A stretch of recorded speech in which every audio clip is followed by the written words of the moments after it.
Un petit mot pour vous rappeler que s'il n'y a pas de publicité ou de sponsor dans le Rendez-vous Tech, c'est parce que l'émission est entièrement financée par ses auditeurs. Aujourd'hui, j'aimerais remercier Raphaël Ramponi, Jean-Michel Gaillard, Damien, Michael Béguin, Dinandal, Monsieur Pépite et Laurian Agnès. Merci à vous tous de soutenir l'émission et merci à tous ceux qui choisissent de le faire. Bonjour à tous et bienvenue sur le Rendez-vous Tech, l'émission qui explore et qui vous résume de manière compréhensible toute l'actualité tech, internet et gadgets.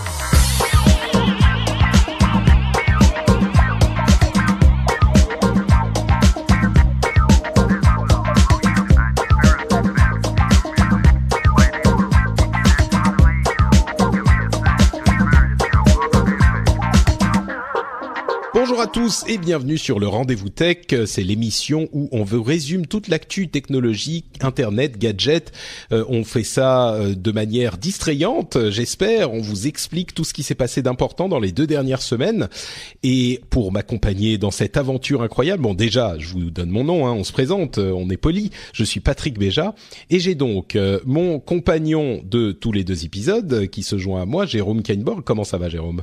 Eh bien, ça va très bien. Bonsoir, bonjour à tous, selon l'heure où vous nous écoutez. Écoute, on dirait presque qu'on s'est entraîné et qu'on a répété. Oui. Et aujourd'hui, c'est un épisode un petit peu spécial puisque j'ai l'immense plaisir de recevoir 2 des auditeurs qui choisissent de soutenir l'émission sur Patreon, donc des patriotes qui sont au niveau animateur d'un jour, à savoir d'une part Aounchi qui nous rejoint pour la, je sais pas, peut-être 3e, 4e fois. T'es là régulièrement. Comment ça va, Aounchi ? Ça va très bien, moi non plus, je tiens pas les comptes, je dois être à 3 ou 4, je sais plus. Ouais, quelque chose comme ça. Merci de te joindre à nous. Et un petit nouveau, un nouveau venu, Pierre-Victor, alias PV, alias Totor. Comment ça va, PV ? Du coup, je vais t'appeler PV, je pense. Comment tu vas ? Bonsoir à tous, bonsoir à tous, pareil, suivant l'heure à laquelle vous nous écoutez. Ça va bien, un peu, c'est la première fois, donc un peu stressé, nerveux, mais ça va bien se passer. Mais oui, ça va bien se passer, surtout qu'on a plein de choses dont on va vous parler. On a des impressions sur l'iPhone X, plein d'informations sur le matériel qui est en train d'être annoncé, Blade qui entame sa conquête européenne, voire même américaine. On a Mozilla qui a lancé Firefox Quantum, on a des robots qui sont là, qui sont bientôt prêts à devenir des robots tueurs. Je sais pas si vous avez vu le robot Atlas, ce qu'il peut faire, c'est invraisemblable. On a Sophia aussi, qui est un robot entre guillemets. La neutralité du net est encore en danger aux États-Unis. On va vous expliquer très rapidement le problème des loot box qui fait beaucoup de bruit dans le monde du jeu vidéo. On en a beaucoup parlé dans le rendez-vous jeu, mais là je vais essayer de vous expliquer les choses pour un public qui est extérieur à ce monde des jeux vidéo et qui comprend pas bien de quoi il s'agit. Donc un petit résumé, puis plein d'autres petites news bien sûr ensuite. Et pour commencer, donc, je vous propose, comme promis, de faire un petit topo assez rapide. On va pas passer beaucoup de temps dessus, mais sur l'iPhone X et sur son utilisation, parce que Jérôme et moi l'avons depuis quelques jours, quelques semaines maintenant, donc on a assez de recul pour vous dire rapidement ce qu'on en pense. Et je te propose, Jérôme, si tu dois résumer en 2-3 minutes tes impressions sur cet iPhone X qui est censé ouvrir les 10 prochaines années pour la société, pour Apple. Quelles sont tes impressions sur l'appareil ? Allez voir ma vidéo sur YouTube. Ok, merci. Donc je donne mes impressions à mon tour. Non, écoute, je vais essayer de faire court. Oui, parce que la vidéo fait 20 minutes, excellente qualité comme toujours. Non, c'est une 18, c'est pas une 18, c'est peut-être 18 minutes, j'ai dit 20 minutes, mais c'est 18. Ouais.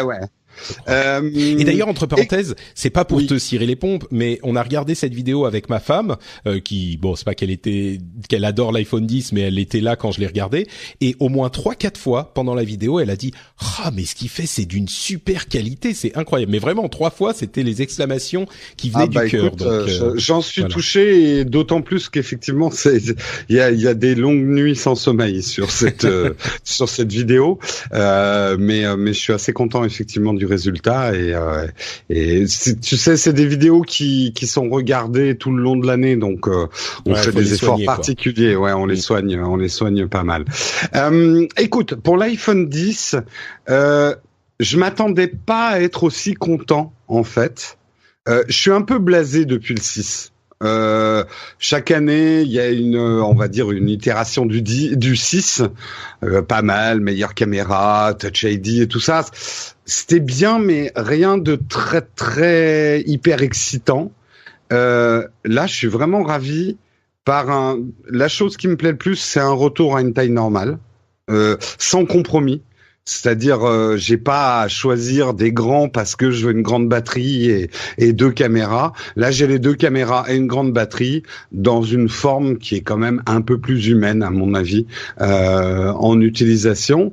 Après, tout a été dit. Le Face ID, il y a des défauts. Moi, je sais que ça poserait un problème de sécurité, mais ça fait plus d'1 mois que je l'utilise. Le Face ID, c'est génial pour le délock. Mais on a quand même un geste à faire. En fait, j'aimerais dans l'absolu que quand il me voit, il ouvre et je suis directement sur mon iPhone. Ça poserait des problèmes de sécurité. Mais on en est presque devenu à ce point paresseux qu'on aimerait que avec le Face ID, il fasse tout seul en fait. Je sais que j'adore par exemple dans les applications comme OnePassword ou Dropbox. Que le Face ID me détecte tout de suite, j'ai même plus à appuyer sur un bouton Touch ID le doigt ou quoi que ce soit. Pour qu'il voit ton empreinte digitale, quoi. Ouais. Et il y a des détails comme ça qui me font dire qu'effectivement il y a un petit côté quand même en avance. Je parle bien sûr, calmons les esprits, en avance pour un iPhone. Parce que je sais qu'on va me dire que dans Android ça existe depuis 10 ans, mais voilà, c'est ces trucs de détail. Le truc que j'adore, c'est les notifications masquées jusqu'au moment où tu regardes ton iPhone 10. C'est quelque chose qu'on n'avait pas sur les autres iPhones et qui là se fait naturellement puisque tu n'as rien à toucher. Il suffit de regarder ton iPhone et tu peux lire le contenu de tes notifications. C'est élégant. Voilà. Ouais. C'est vrai que moi aussi je rejoins un petit peu ton impression de surprise à l'agrément d'utilisation. Face ID, je le trouve effectivement. Il y a 3 éléments qui m'ont vraiment plu. Face ID, je pensais pas, et en fait je trouve ça dans la pratique plus rapide à utiliser que Touch ID, alors que j'imaginais pas. Il y a effectivement ce geste à faire, c'est-à-dire que la caméra te repère. Il débloque le téléphone et après il faut quand même swiper vers le haut pour ouvrir le téléphone. C'est vrai que ça pourrait être sympa qu'il se débloque immédiatement. Peut-être que ça viendra en option avec les prochaines versions de l'OS. Comme la petite barre en haut, je pense qu'on pourra la désactiver, ne pas l'afficher dans des prochaines versions de l'OS. Mais pour le moment, c'est pour apprendre le public à l'utiliser. Mais bref, le Face ID effectivement. Et étonnamment agréable à utiliser, je trouve. Je suis très surpris, mais l'interaction est très naturelle et ça se devient naturel tout de suite. Pareil avec l'absence du bouton Home, les mouvements sur l'écran, les gestures, donc les petits swipe haut, swipe bas, etc. Moi, je pensais qu'il faudrait un moment à les apprendre, et en fait, non. Au contraire, on en arrive à un point. Tu vas me dire si t'as la même impression, où au bout de 2-3 heures, quand on a compris comment ça marche, même pas, eh ben, on en vient à se dire que le bouton est archaïque. C'est vraiment genre oh là là, ce bouton Touch ID super moderne, il est presque, c'est un truc qui devient un handicap à l'utilisation du téléphone, je trouve. J'exagère volontairement, mais un problème mine de rien quand moi je travaille énormément avec mes 2 devices que sont l'iPhone et mon iPad. L'iPad n'ayant pas le Face ID et tout ça, j'ai du mal, ça va être dur cette année de passer parce que la gestuelle est pas complètement différente, mais il y a presque une philosophie différente, et de passer de mon smartphone, de mon iPhone 10 à l'iPad, il m'arrive très souvent d'essayer de faire les gestes de l'iPhone 10 sur mon iPad maintenant. D'accord. Et ça, c'est un peu perturbant quand même. Et à mon sens, c'est une preuve de l'aspect naturel de l'utilisation de cet iPhone 10, je pense. C'est que ça s'intègre très vite dans ton... Ouais. Donc, il y a des défauts quand même. Ouais. Il y a un truc qui m'agace, c'est pour fermer les apps, je trouve que c'est un peu laborieux. Mais bon, voilà, c'est des petits défauts. Mais je dirais encore plus que ça, le fait qu'on ne puisse pas débloquer le téléphone sans regarder. Donc, s'il est posé sur le bureau, effectivement, c'est un petit peu pénible. Il faut le prendre pour le débloquer. Tu peux pas juste poser le doigt, ce genre de choses. Par contre, la batterie est une très bonne surprise. C'est une batterie de modèle Plus quasiment. Moi, il me tient presque 2 jours quoi en batterie, donc ça c'est agréable. Et puis la qualité de l'appareil photo qui moi je viens d'un 6S et la qualité est très sensible. Ouais. Mais bon, donc voilà, dans l'ensemble, je pense que ils ont pas vraiment menti quand ils disaient c'est la fondation. Bon, peut-être pas pour les 10 prochaines années, mais pour les prochaines années. Et c'est assez surprenant parce que c'est un agrément d'utilisation que moi j'ai retrouvé dans un autre produit qui avait été un petit peu moqué à son annonce, un tout petit peu. C'est les AirPods. Et en fait, à l'utilisation, les AirPods, moi, me fournissent un agrément, un plaisir d'utilisation que j'ai rarement retrouvé dans d'autres produits tech. Et du coup, entre les AirPods et l'iPhone 10, il y a un vrai plaisir d'utilisation que je soupçonnais pas quand les produits ont été annoncés. Donc voilà, pour les impressions rapides de l'iPhone 10, peut-être les deux PV Onchi, je crois que PV t'en as eu un entre les mains rapidement. Toi t'es pas du tout Apple, hein, donc peut-être que c'est pas un truc qui te parle, mais quelles ont été tes impressions? Alors ouais, moi je suis désolé, je suis pas du tout Apple. J'ai eu pas. Depuis ouais, mais quand même un petit peu. Non, j'ai eu toute la enfin pas toute la gamme, mais j'ai renouvelé mon téléphone Android depuis que j'ai l'Android sur la gamme Nexus, dont j'ai toujours été un peu biberonné au Nexus. Après je l'ai eu en main, j'ai vite fait essayé de regarder une vidéo YouTube. Alors c'est vrai que la frange, moi ça me dérange un peu. La frange, comme tu dis, Jérôme, il me semble dans ta vidéo là, les caméras pour permettre le Face ID, parce que du coup, ça permet. Donc, c'est sympa en utilisation normale. Après, quand tu regardes une vidéo, moi qui regarde beaucoup de vidéos sur mon téléphone, c'est vrai que ça fait soit tu as la vidéo YouTube qui est dans un carré et du coup t'as pas la frange, soit tu essayes de zoomer un peu et du coup ça rentre dans la frange quoi. Après, pour rebondir, toi sur Patrick, sur ce que tu disais pour supprimer cette frange, en fait, il me semble que j'avais vu qu'il y a une application où en fait très simplement il resserre en fait tu mets un screenshot en fond d'écran où il y a une barre noire tout à gauche et du coup ça permet de faire un truc un peu plus t'as juste le orange et le Wi-Fi qui fonctionne, enfin oui, c'est-à-dire que ça cache un petit peu la frange en mettant du noir sur tout le haut de l'écran et effectivement bon ça cache un petit peu. Je t'avoue que la frange à l'utilisation bon c'est pas très très gênant. Ça serait mieux qu'elle soit pas là bien sûr, mais personnellement, on l'oublie assez vite, mais non. Puis les vidéos, moi, c'est ce que je dis un peu. Ok, mais si tu zoomes dans la vidéo, moi, ce qui me gêne le plus, c'est que le haut et le bas de ta vidéo sont coupés, pas tellement le. Donc c'est pas à moins de regarder en format cinémascope des vidéos qui sont tournées en format cinémascope, vaut mieux regarder ces vidéos en 16/9 et à ce moment-là, tu ne vois pas la frange, quoi. Ouais. Oui, exactement, oui. Ouais. Mais après, moi, j'ai l'habitude, tu vois, de regarder des vidéos YouTube ou même des trucs un peu plus longs sur mon Nexus 6P du coup. Et enfin, donc lui, j'ai vraiment bon après, il est beaucoup plus grand aussi. C'est vrai que du coup, c'est plus confortable pour regarder des vidéos et j'ai le son en stéréo en façade. Après, par rapport à tout ce que tu disais sur précédemment, donc sur les gestes, le confort d'utilisation, quoi. Ouais. Le confort d'utilisation. Moi, ce que je comprends pas en fait, c'est que Apple ait fait, je trouve une cassure, un schisme au sein de pas d'une même génération, mais au sein de parce qu'ils ont sorti l'iPhone 8 et 8S. 8 Plus pardon qui ont toujours le bouton physique et qui n'ont pas ces nouveaux gestes et l'iPhone X. Moi je comprends pas qu'ils aient pas mis les mêmes gestes sur l'iPhone 8 pour que tout le monde soit sur un pied d'égalité. C'est le futur. Ouais, c'est le futur, mais du coup c'est la première fois que d'habitude tous ceux qui achetaient un iPhone, le Day One, ils avaient peut-être des fonctions, enfin il me semble une caméra moins bonne ou une batterie moins bonne sur l'iPhone 7 par rapport au 7 Plus ou 6 par rapport au 6 Plus. Mais par contre là, du coup, tu crées au sein de la même génération deux populations, quoi. Les gens qui avec le bouton et les gens sans, quoi. Alors que ça aurait pu très bien, toujours en gardant le Face ID, garder la possibilité d'avoir les mêmes gestes.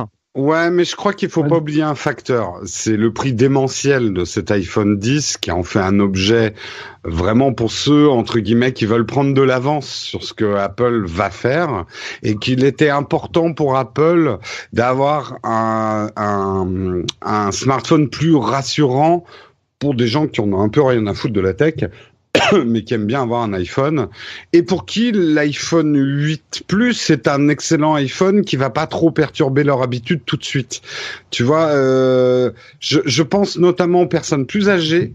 Autant moi, l'iPhone 10, j'ai pas eu de problème pour m'adapter. Je pense qu'il va falloir un petit peu de travail préparatoire avant d'équiper mes parents d'un iPhone sans bouton. C'est peut-être qu'on paye la bêta et qu'on est en train de... Moi, je suis pas tout à fait d'accord avec cette vision, mais peut-être, Aounchi, en conclusion, parce qu'on va avancer, on va pas passer trop de temps sur l'iPhone 10, mais tu voulais dire quelque chose, Aounchi, et puis on avance? Oui, je vais juste dire à Totor que rappelle-toi au moment du touch, pas du Touch ID, vous savez quand on appuie sur l'écran, je me rappelle plus du truc. Quand on appuyait sur l'écran, l'iPhone faisait des choses. Ah, 3D Touch. 3D Touch. Certains téléphones l'avaient au moment de la sortie et d'autres ne l'avaient pas. De la même manière que là, il y a des téléphones qui ont un bouton, d'autres téléphones qui ne l'ont pas. Donc c'est quelque chose que Apple a déjà géré par le passé. Ah, il me semblait justement que tous les iPhones qui étaient sortis cette année-là il y avait que le 7. Pas l'iPhone SE. L'iPhone SE n'a jamais eu le 3D Touch, par exemple. Ouais, c'est vrai. Ouais. Moi, je pense que c'est plutôt l'iPhone 10 qui est l'année prochaine, ils auront tous la frange et plus de boutons.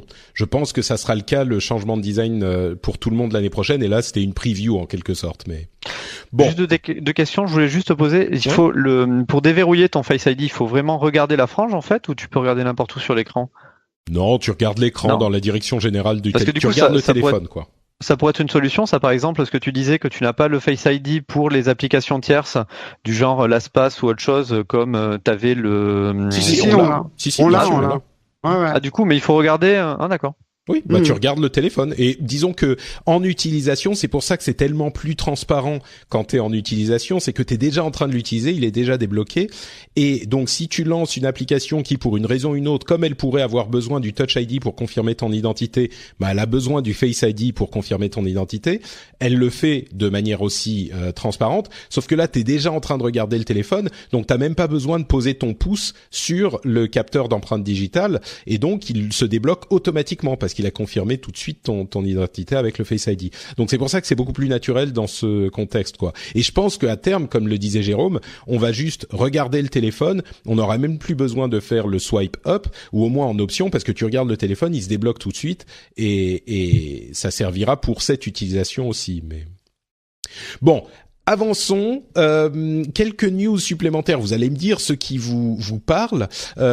Alors, un iMac Pro avec un processeur A10, donc de processeur mobile, qui pourrait gérer le Hey Siri toujours disponible et une sorte de... Ah zut, non, pardon Siri, excuse-moi. Ah, c'est toi Siri. Excusez-moi, voilà, il fallait pas que je le dise. Voilà. Non, mais c'est ça. Donc... un processeur mobile dans des iMac pour des fonctionnalités très spécifiques, un passage au micro LED éventuellement en successeur de l'OLED toujours chez Apple qui devrait arriver bientôt, Intel qui commencerait à commercialiser ses modems 5G, donc la 5G arriverait dès 2019 et il y aurait déjà des constructeurs qui seraient prêts à intégrer les modems 5G dans leur téléphone de 2019, c'est-à-dire qu'ils seraient prêts pour le déploiement de la 5G, HP qui a dévoilé par erreur un PC sous ARM, sous processeur ARM, donc processeur entre guillemets mobile, Snapdragon 835. Donc on savait que Windows serait compatible ARM, mais là les premiers PC compatibles processeur ARM arrivent. Et Samsung qui préparerait un Galaxy 10 pliable. Alors, on dit pliable, moi j'imagine que ça sera pas plié en deux, mais plutôt flexible, mais on verra, qui arriverait dès le mois de janvier, peut-être annoncé au CES, et dans la foulée, les Galaxy S9 et S9 Plus, qui eux seront peut-être un petit peu plus une évolution classique, avec une même taille d'écran que les S8 et un petit peu plus de RAM et un deuxième appareil photo dans le dos. Voilà pour les petites news matérielles. Est-ce qu'il y en a une qui vous intrigue un petit peu plus que les autres, peut-être? Non, personne. Je sais pas, je suis passé Samsung.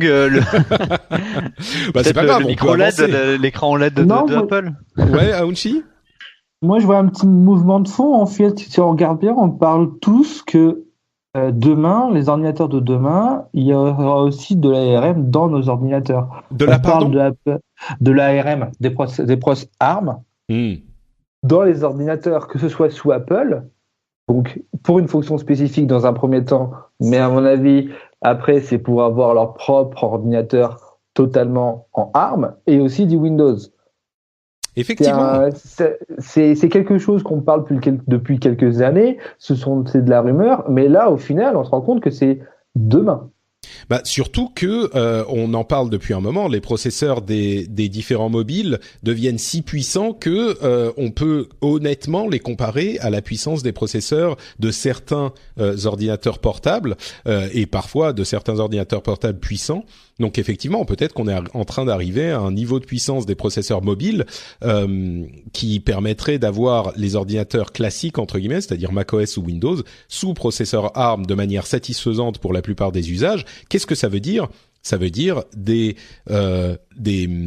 durée de batterie qui pourrait éventuellement être. Est-ce que c'est raisonnable de se dire multiplié par 2 ou 3 avec un processeur ARM par rapport à un processeur Intel, même sur ce type d'appareil? C'est le bénéfice principal, n'est-ce pas? Je dis pas de bêtises.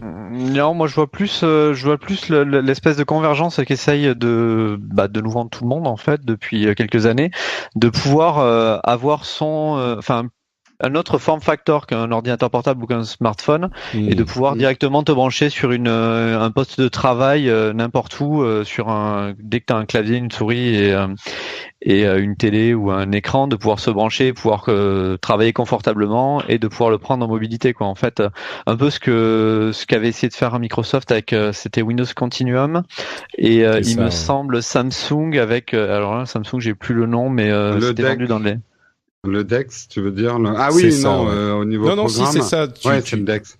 Le DeX s'appelait DeX, mais oui, l'idée était la même effectivement. Ouais. Et d'une certaine façon, ce que Apple essaie de faire avec l'iPad Pro, un nouvel outil informatique mi-ordinateur, mi-mobile. Ce qui est intéressant aussi dans la stratégie sous-jacente, si on est un petit peu plus dans l'étude industrielle de ce qui se passe au niveau de l'informatique, en tout cas dans le cas d'Apple, Apple veut revenir à des architectures de processeurs spécialisés et séparés afin de diversifier ses fournisseurs aussi. Apple en a un peu marre d'être pris à la gorge et menacé. Je pense que le restart avec Qualcomm les refroidit bien aussi. Et en tout cas, c'est ce qui se dit autour de l'iMac Pro. S'il a une architecture qui sera beaucoup moins dépendante de son processeur, mais qui aura une diversification des tâches dans des processeurs et des coprocesseurs dédiés à certaines tâches, ça les rend beaucoup moins dépendants en fait d'un fournisseur et certainement plus en position de force pour négocier les choses. Bon, parlons un petit peu de Blade, start-up française, monsieur, qui a, je pense, conquis ton cœur, Jérôme. On rappelle très rapidement de quoi il s'agit. C'est une start-up qui propose de louer un ordinateur virtuel auquel vous vous connectez par une app ou par un petit boîtier qui en fait justement sert uniquement à connecter votre clavier souris, écran et un câble Ethernet, et du coup vous vous connectez à votre ordinateur virtuel qui va lui faire tourner Windows, et vous affichez uniquement la vidéo et envoyez les informations du clavier et de la souris. Donc cette société, on en a déjà parlé plusieurs fois dans le Rendez-vous Tech, fonctionne pour énormément de choses, même pour les jeux. Pour les jeux les plus compétitifs, les plus rapides, la latence évidemment pose quelques soucis parfois, mais ça fonctionne suffisamment bien pour jouer à 99% pour disons satisfaire 99% de l'utilisation que on peut avoir d'un PC classique. Et ils ont annoncé il y a une petite semaine une nouvelle étape dans leur développement. Est-ce que tu peux nous en dire un petit peu plus, Jérôme ? Oui, il y avait plusieurs annonces. Donc déjà Shadow et Blade, qui est la société derrière Shadow, est en pleine explosion dans le bon sens du terme, c'est-à-dire ils grossissent à toute vitesse. Ils ont fait une énorme effectivement levée de fonds pour une entreprise française. Se lance donc à l'international le 29, ouvre 2 nouveaux serveurs. Donc sur les serveurs, il y aura tous les Shadow. Aujourd'hui, il y a 5000 Shadow. Le premier serveur est rempli en fait. Donc ils en ouvrent 2 nouveaux et ils vont en ouvrir d'autres. L'idée, c'est d'accueillir 100 000 nouveaux clients. donc beaucoup moins cette ascension progressive qu'ils avaient prévue au début. Là, ils commencent à jouer dans la cour des grands. Au niveau des annonces technologiques, moi j'y étais, ils ont montré plusieurs choses très très intéressantes. D'abord, ils ont énormément travaillé sur une compression dynamique et intelligente pour pouvoir ouvrir le Shadow non plus uniquement aux gens qui ont la fibre, mais également aux gens qui ont un bon ADSL. C'est-à-dire que ce qu'ils nous ont montré, c'est que si vous avez une connexion Internet garantie 15 mégabits seconde, c'est ça? Oui, la bonne nomenclature. Vous pouvez utiliser un Shadow parce que, un peu comme Netflix s'adapte avec son flux vidéo, là, le flux vidéo, parce que finalement, vous ne recevez qu'un flux vidéo de votre ordinateur à distance, va s'adapter. Mais le challenge est un peu plus difficile que pour Netflix, c'est qu'il faut que la jouabilité, la latence avec votre Shadow soit aussi impeccable. Et là, moi, ils m'ont fait le test. Ils ont dit, bah voilà, t'es à 15 mégabits seconde, tout se passe bien. Et c'est vrai que tout est nickel, comme avec la fibre. Et puis là, ils disent, tout d'un coup, votre petite sœur décide de télécharger plein de vidéos d'un coup sur la connexion partagée, légalement, bien sûr, sur la connexion partagée familiale. Et boum, votre connexion brutalement est divisée par 2. Qu'est-ce qui se passe? Eh ben, là, ils étaient sur Star Wars Battlefront 2. T'as des artefacts qui commencent à apparaître légèrement dans l'image, mais par contre la jouabilité reste nickel. Donc tu n'es pas du tout interrompu dans ton jeu. T'as pas un lag, tu vas pas te faire tuer parce que t'as du lag. Et je leur ai demandé de pousser l'expérience plus loin en disant j'ai une deuxième petite sœur et elle télécharge encore plus de trucs. Mettez-moi ça à 5 mégabits par seconde, qui commence à être une connexion plus que moyenne, on va dire 5 mégabits seconde, et ben ça tient. Alors oui, là on commence à avoir des artefacts, ta brume commence à faire des aplats, mais tu vois tes cibles, tu peux continuer à jouer et la dynamique et le frame ne bougent pas puisque c'est le frame de ton PC à distance. Il y a que la vidéo entre guillemets qui se détériore, mais pas ta jouabilité. Et ça, j'ai trouvé que techniquement c'était impressionnant d'être arrivé à ce niveau-là. Moi, je le teste un peu sur les royaumes de test, ce moteur dynamique, et j'ai eu une connexion catastrophique ces 4-5 derniers mois. Et ben, ça marche plutôt bien. Et ça, c'était certainement l'annonce la plus importante. L'autre annonce, c'est que vous n'allez plus être obligé de prendre le boîtier Shadow. C'est-à-dire que vous avez bien compris le principe du Shadow, c'est un ordinateur à puissance déportée. Le boîtier n'était finalement là que pour ceux qui veulent y brancher tout leur périphérique de jeu et avoir la présence rassurante d'un objet physique pour comprendre le truc. Mais moi, je sais que je n'y joue plus du tout avec mon boîtier Shadow. J'y joue à travers l'application Mac et ça marche très bien, quoi. Et du coup, il prend un peu la poussière, mon boîtier Shadow. Et là, vous serez plus obligé de le payer. Ça veut dire que concrètement, on n'est pas obligé de le payer. Disons que il n'était pas payant déjà à la base, donc on peut le payer en plus si on veut. Il faisait partie du forfait. C'est ça. Mais ils n'ont pas réduit le prix du forfait, donc. Oui. Non, mais. Donc, mais bon, mais c'est vrai que du coup, on peut juste, c'est un service entièrement en ligne. Je crois que ça a baissé un petit peu quand même, hein. Ah, alors il faudra que j'aille voir. C'est à 20, il faudrait que je vérifie, mais là c'est à 29, enfin à 30 € par mois. Si tu prends l'abonnement d'un an, c'était pas à 35 avant, mais je me gourre peut-être. J'ai pas l'impression. Hein.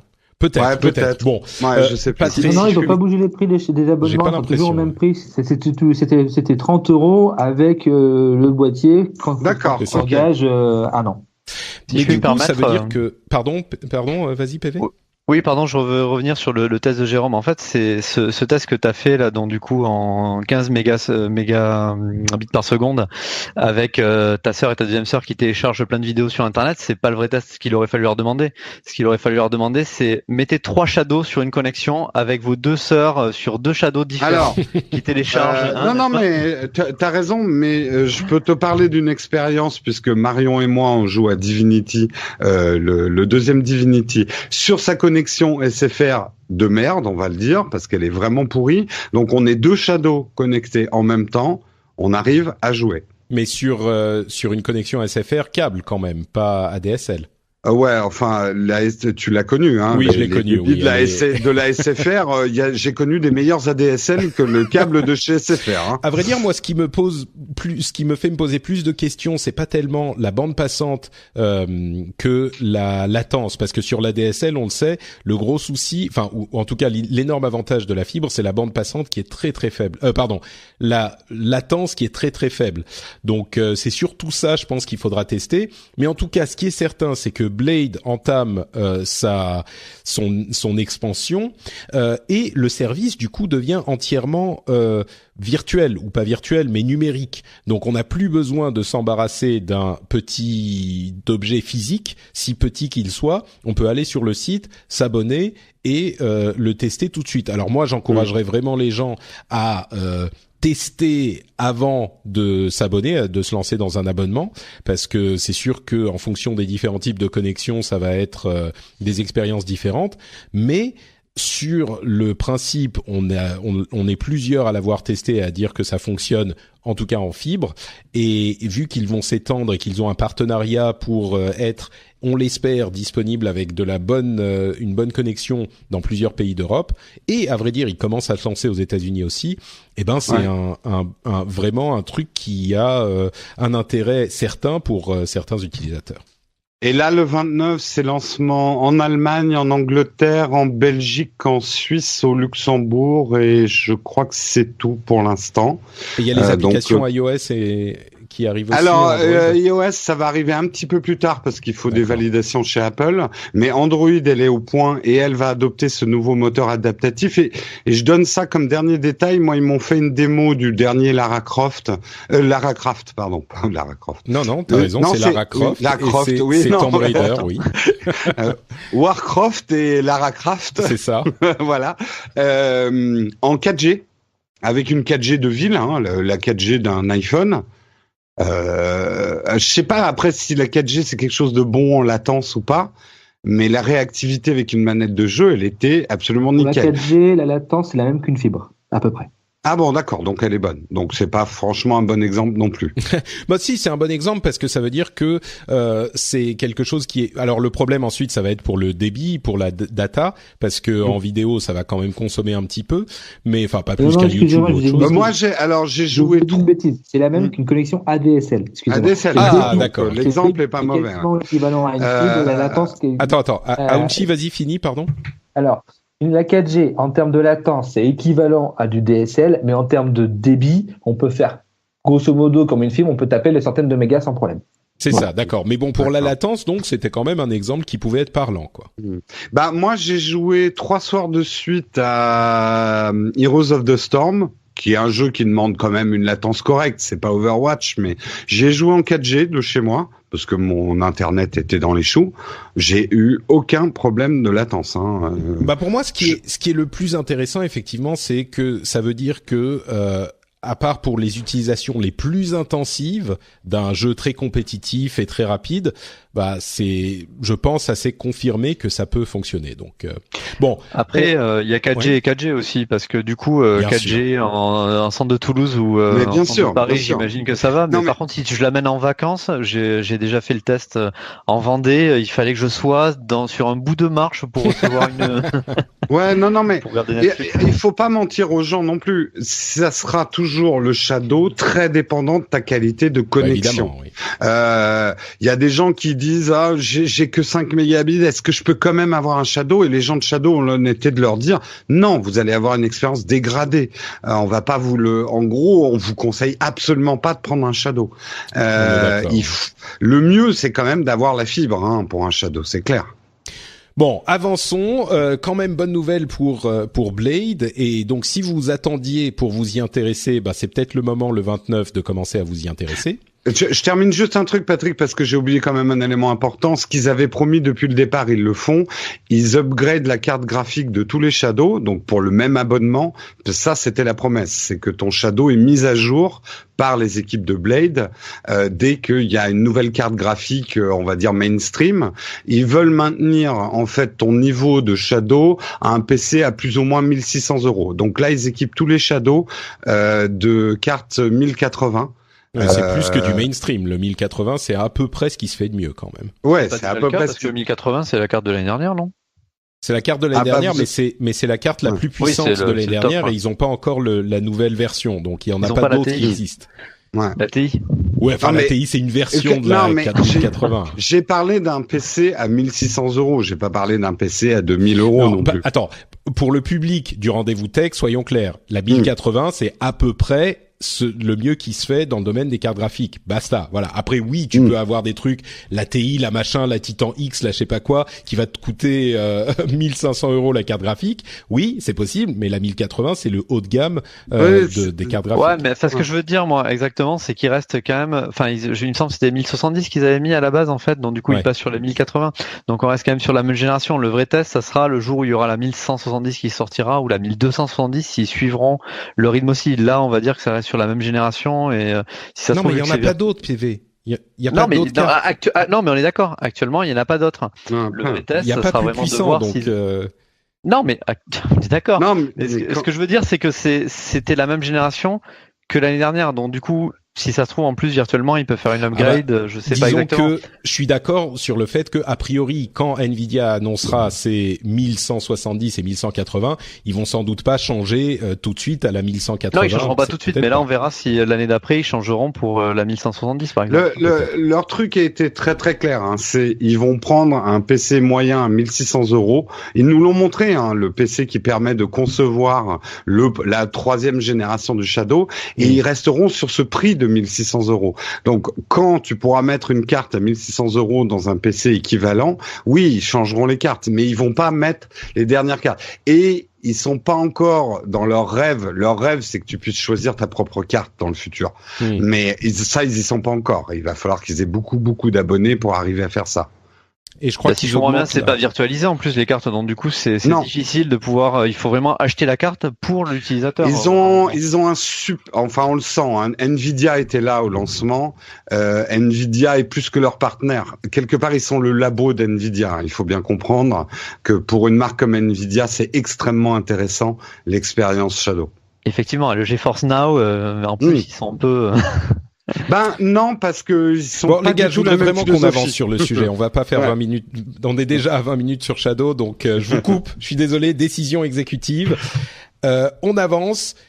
Twitter qui confirme qu'ils vont tester une fonctionnalité de Tweetstorm. Vous savez, c'est tweets qui s'enchaînent les uns après les autres pour faire un truc plus long. Donc, ils sont en train de tester un truc qui permet de faire ça. Mozilla qui a lancé Firefox 57 Quantum, qui est une refonte complète du navigateur, qui reste bien sûr complètement open source, libre, qui protège vos données.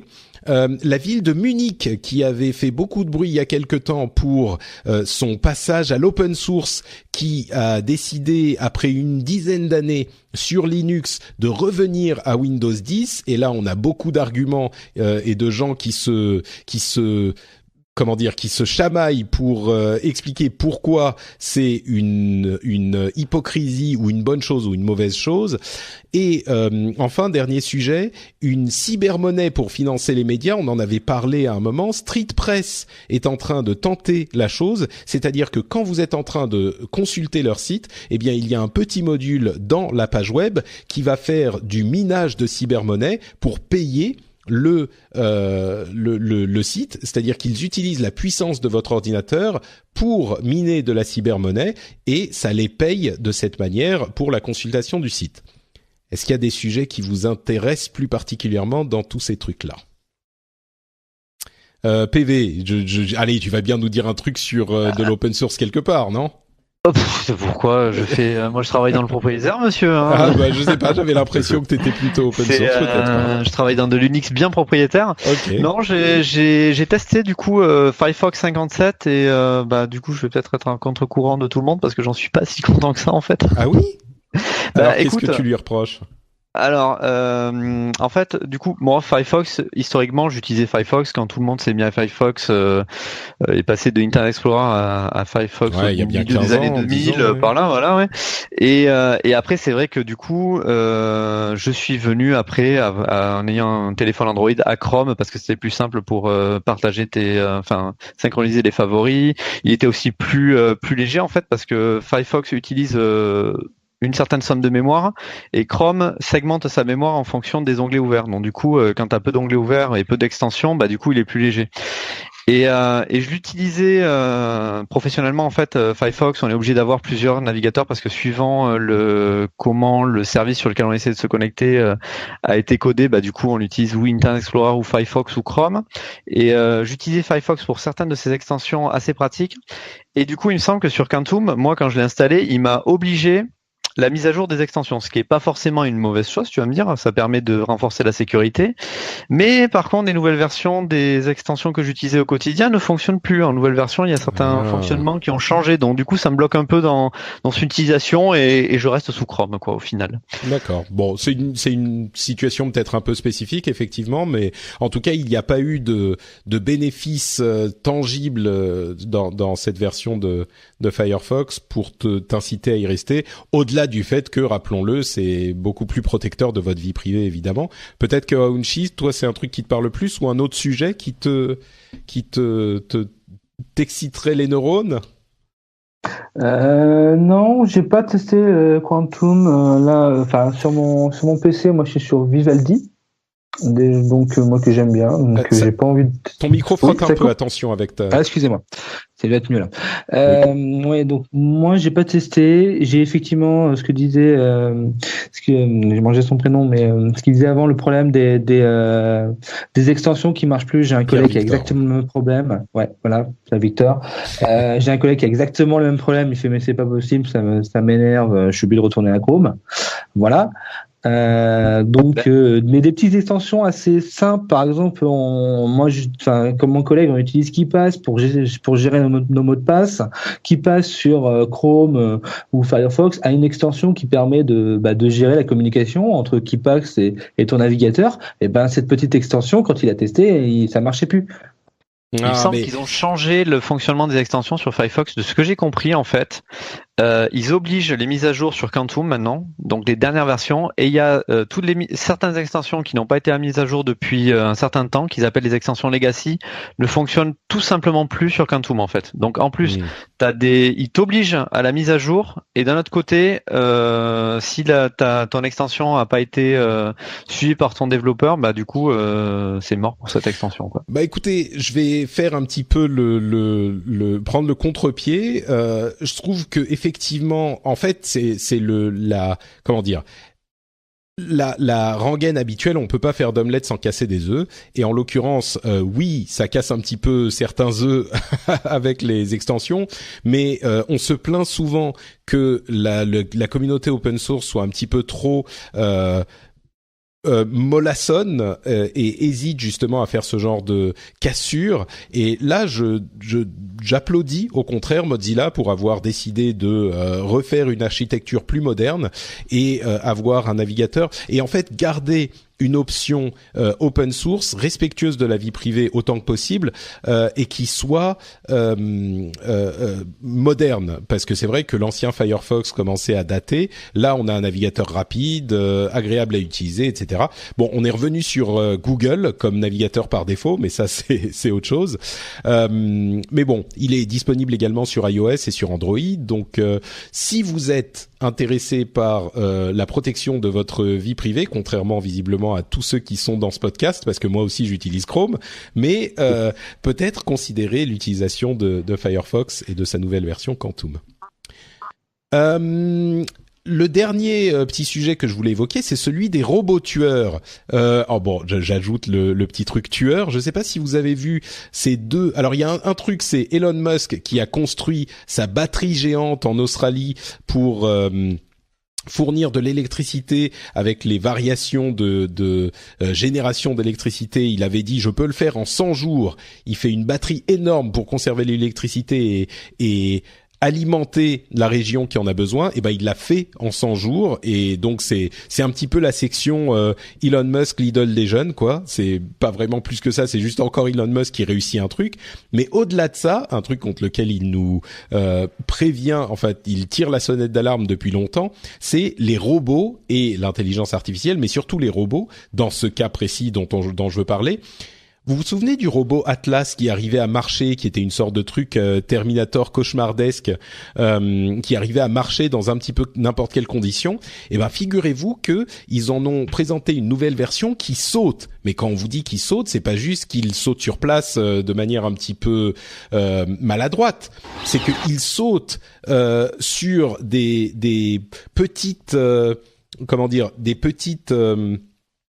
des petits parpaings un petit peu élevés, et puis il saute de l'un à l'autre, et puis il fait des demi-tours, et puis il saute en faisant des demi-tours, et puis il saute à un truc qui fait 1 mètre, 1 mètre et demi, et puis il fait un salto arrière pour revenir sur le sol ensuite. C'est hyper impressionnant.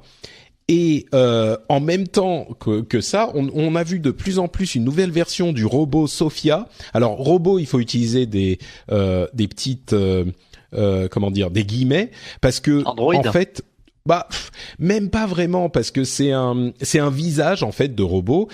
Et les interactions qui sont mises en avant, c'est genre des enregistrements préfaits qu'elle va dire entre guillemets quand on lui pose des questions. Donc l'intelligence entre guillemets du robot n'est pas réelle. Par contre, ce qui est hyper intéressant, c'est les expressions du visage de ce robot. C'est-à-dire que je sais pas combien de moteurs et de petits machins il y a derrière, mais on arrive à un niveau d'expression du visage qui est pas naturel, parce que clairement on voit que c'est une sorte de robot ou d'androïde, mais on arrive à un niveau où c'est des trucs qu'on voyait, je dirais, dans les films, ou qu'on voit dans les films, quand on veut montrer ce qu'étaient genre les premières versions des robots avant qu'ils deviennent vraiment impossibles à distinguer des êtres humains, quoi.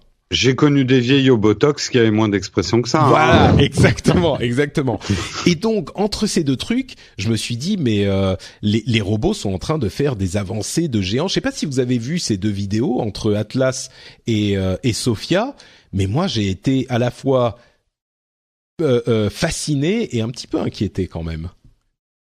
C'est fou, hein. Enfin, moi j'ai pas vu les vidéos, mais ce que tu me décris, c'est pas vraiment l'avancée dans l'intelligence artificielle, mais à la limite, je pense que c'est pas le but. Le but, c'est vraiment et c'est pour ça que je dis Android, hein, c'est vraiment d'imiter le corps humain, quoi, parce que du coup, d'imiter le visage et alors, t'imagines, enfin, pour nous, ça nous paraît dingue de sauter, mais moi, j'imagine pas d'arriver à faire une jambe mécanisée et de la faire sauter, c'est juste de prévoir la réception avec tout l'aléatoire qu'il peut y avoir dans un saut, c'est dingue, quoi, en fait. Et en plus, vraiment... il est hyper volumineux, le truc. Il fait la taille presque d'un être humain. Et il est lourd. Ouais, vas-y. Et surtout, il est autonome. Il n'est pas relié à un câble, à une batterie, etc. Bon, à mon avis, il a plus de batterie après son Sopère, donc on n'y est pas encore aux Terminator qui vont arriver chez nous en bondissant, machin. Non, mais on n'en est pas très loin quand tu mets les batteries d'Elon Musk. Ouais, mais bien sûr. Et en plus, c'est pas juste des petits sauts tu vois, juste, je fais un petit saut je suis dans la rue et je saute sur le trottoir. Il fait un saut périlleux arrière d'un truc qui est à bien 75 cm, 1 mètre de hauteur. Et ça veut dire il peut faire du kung-fu. Non mais c'est ça. Mais c'est fou. Non mais franchement, je suis assez... Après, l'évolution, ça serait qu'ils arrivent à faire un exosquelette qui te permette de faire ça, quoi. T'imagines? Ah oui. Non, le truc, c'est qu'il plie ses jambes d'une manière qui est pas forcément très naturelle pour un être humain, je pense. Le problème qu'on va avoir, l'exosquelette, là encore, on est dans un fantasme typiquement humain, mais finalement, l'être humain à l'intérieur de ce truc-là ne sera plus limitatif qu'autre chose. Vrai, ouais. Et qu'il sera beaucoup plus performant sans humain dedans. Et c'est bien ça qui est flippant. Mais du coup, le prochain rendez-vous tech, tu nous annonces qu'il y a une nouvelle société qui s'appelle Cyberdine qui a mis en place une intelligence artificielle Skynet, et c'est juste ce qui manque, quoi. Mais franchement, tu sais, on rigole, mais tous ces facteurs sont en train de converger à une vitesse qu'on réalise pas. Et il y a plein de gens qui nous mettent en garde contre l'intelligence artificielle et ce genre de choses. Et je pense qu'on va y arriver beaucoup plus vite. C'est plus de la science-fiction, c'est juste le futur. Alors le futur quoi, 5, 10, 15, 20 ans, 30 ans, je sais pas. Mais c'est pas de la science-fiction, c'est juste des évolutions des trucs qui existent déjà, quoi. Bref. La neutralité du net est en danger aux États-Unis, encore une fois. Alors, on va pas réexpliquer une énième fois ce que c'est la neutralité du net, ou peut-être très très rapidement pour ceux qui nous rejoignent. Des fois, hein. Ouais, un petit peu. Alors, la neutralité du net, c'est un principe qui veut que les fournisseurs d'accès Internet ne puissent pas choisir les données qu'ils vous transmettent. Donc, au hasard, un fournisseur d'accès Internet qui est aussi un fournisseur de téléphone ne peut pas décider, ce service qui me fait un petit peu concurrence, genre Skype, je vais décider qu'on va le ralentir ou l'exclure de notre service, parce que il y a ce principe qui veut que tous les bits, les morceaux de données qu'ils vont vous transmettre sont considérés de manière neutre et égale. Et je prends l'exemple de ces informations ces services d'appel qui faisaient concurrence aux services téléphoniques, parce que c'est un problème qui s'est effectivement posé il y a quelques années de ça. Alors, dans la plupart des pays, aujourd'hui, la neutralité du net est plus ou moins acceptée, plus ou moins, ça fait consensus. Et aux États-Unis, il y a la FCC, la Federal Communications Commission, je crois. Bon, je vais peut-être dire une bêtise, mais en tout cas, il s'occupe de réguler les communications et elle est passée sous contrôle républicain il y a évidemment un an avec l'arrivée de Donald Trump à la présidence, et ils ont entrepris de complètement contrer les règles qui avaient été mises en place par l'ancienne FCC que présidait Tom Wheeler. Étrangement, Tom Wheeler était un ancien de l'industrie des télécoms et on aurait pu penser qu'il aurait travaillé pour eux. Et ben en fait pas du tout. Il avait été extrêmement protecteur de la neutralité du net et des consommateurs. Bref, comme quoi ça veut pas toujours dire quand c'est un type de l'industrie que c'est forcément mauvais signe. Mais quoi qu'il en soit, Ajit Pai, le nouveau président de la FCC, est en train de supprimer entièrement cette neutralité du net des règles qu'édicte la FCC, et le vote aura lieu à la mi-décembre. Et il y a deux éléments que je voulais signaler. D'une part, ils sont obligés légalement de proposer des commentaires du public quand ils proposent des nouvelles règles, cette FCC, et ils ont ouvert les commentaires il y a plusieurs semaines de ça, et on a une étude que Jeff Kao, qui est une sorte de hacker, analyste, a montré que il y avait une immense majorité des commentaires qui avaient été postés sur le site de la FCC qui avaient été en fait une sorte d'attaque coordonnée par on ne sait pas qui exactement, mais en tout cas qui postait des commentaires construits artificiellement qui étaient pour l'abolition de ces règles de neutralité du net. Et donc, il est très facile d'imaginer que ça soit des gens de l'industrie qui auraient initié ce type de campagne, mais c'est clairement une campagne de désinformation. Et d'après son analyse, parmi les commentaires organiques, donc les vrais commentaires que les gens ont vraiment fait, 19% de ces commentaires sont pour garder les règles de la neutralité du net. Donc c'est quelque chose d'assez affolant et assez inquiétant en général pour ce type d'opération, parce que il y a eu un vrai problème dans la gestion de ces commentaires, ou en tout cas dans la réception de ces commentaires, et on se demande si, bon, je veux pas aller dans les spéculations, mais bon, c'est quelque chose de clairement inquiétant. D'un autre côté, Tim Wu, qui est l'un des grands-parents du net, c'est celui qui a créé le terme neutralité du net, a avancé l'argument que ils auraient du mal à la FCC à faire passer ces nouvelles règles s'ils étaient contrés par des procès, parce que ils n'ont pas d'arguments légaux pour expliquer ces changements de règles, parce que il n'y a pas de problème de profit au niveau des FAI, il n'y a pas de problème de compétitivité, ou en tout cas s'il y en a un, c'est dans le mauvais sens, et il n'y a pas de changement majeur dans les conditions du marché qui justifieraient un changement des règles. Donc peut-être que ces règles pourraient être, ce changement de règles et donc cette attaque à la neutralité du net pourrait être remise en question par les tribunaux, mais en tout cas, pour le moment, à moins que les sénateurs américains ne commencent à s'intéresser à ce sujet, et c'est encore possible parce que le public, comme on disait, personne ne veut de ce changement de règles et c'est assez horrifiant de voir que le changement en question est en train d'être opéré contre tout bon sens et contre toute contre toute analyse logique de la situation, parce que les arguments qui disent oui mais c'est mieux qu'on soit transparent et qu'on puisse faire ce qu'on veut dans un contexte, dans une industrie comme celle de l'infrastructure du net, qui est vraiment une infrastructure nécessaire pour la société, on parle plus de quelque chose comme l'électricité ou la distribution d'eau ou ce genre de choses, on peut pas traiter cette industrie comme un marché ouvert comme les autres. Donc, bref, voilà, je voulais faire un petit topo sur ce sujet. J'imagine que vous avez des choses à dire aussi, peut-être, ou sinon, dites-moi et on avance. Mais moi, j'aurais deux choses. Enfin, déjà. C'est super important que cette neutralité du web, même si elle nous paraît loin, elle est remise en cause aux États-Unis, vu que beaucoup de nos services dépendent des services américains, que ce soit les services directs comme Google, Facebook, Twitter et que sais-je, qui sont tous américains, ou même, on y pense moins, les services de DNS ou d'attribution d'adresses IP qui me semble sont implantés aux États-Unis. Du coup, plus ou moins, c'est en train d'être modifié, mais oui, c'est centralisé aux US. C'est quand même le regroupement, tout se fait aux États-Unis. Enfin, c'est dommage à dire que ça, mais c'est le cas. Donc je pense que c'est un sujet très très important et très grave du coup que la neutralité du web soit mis à mal aux États-Unis. Et après, moi, je finirai là-dessus.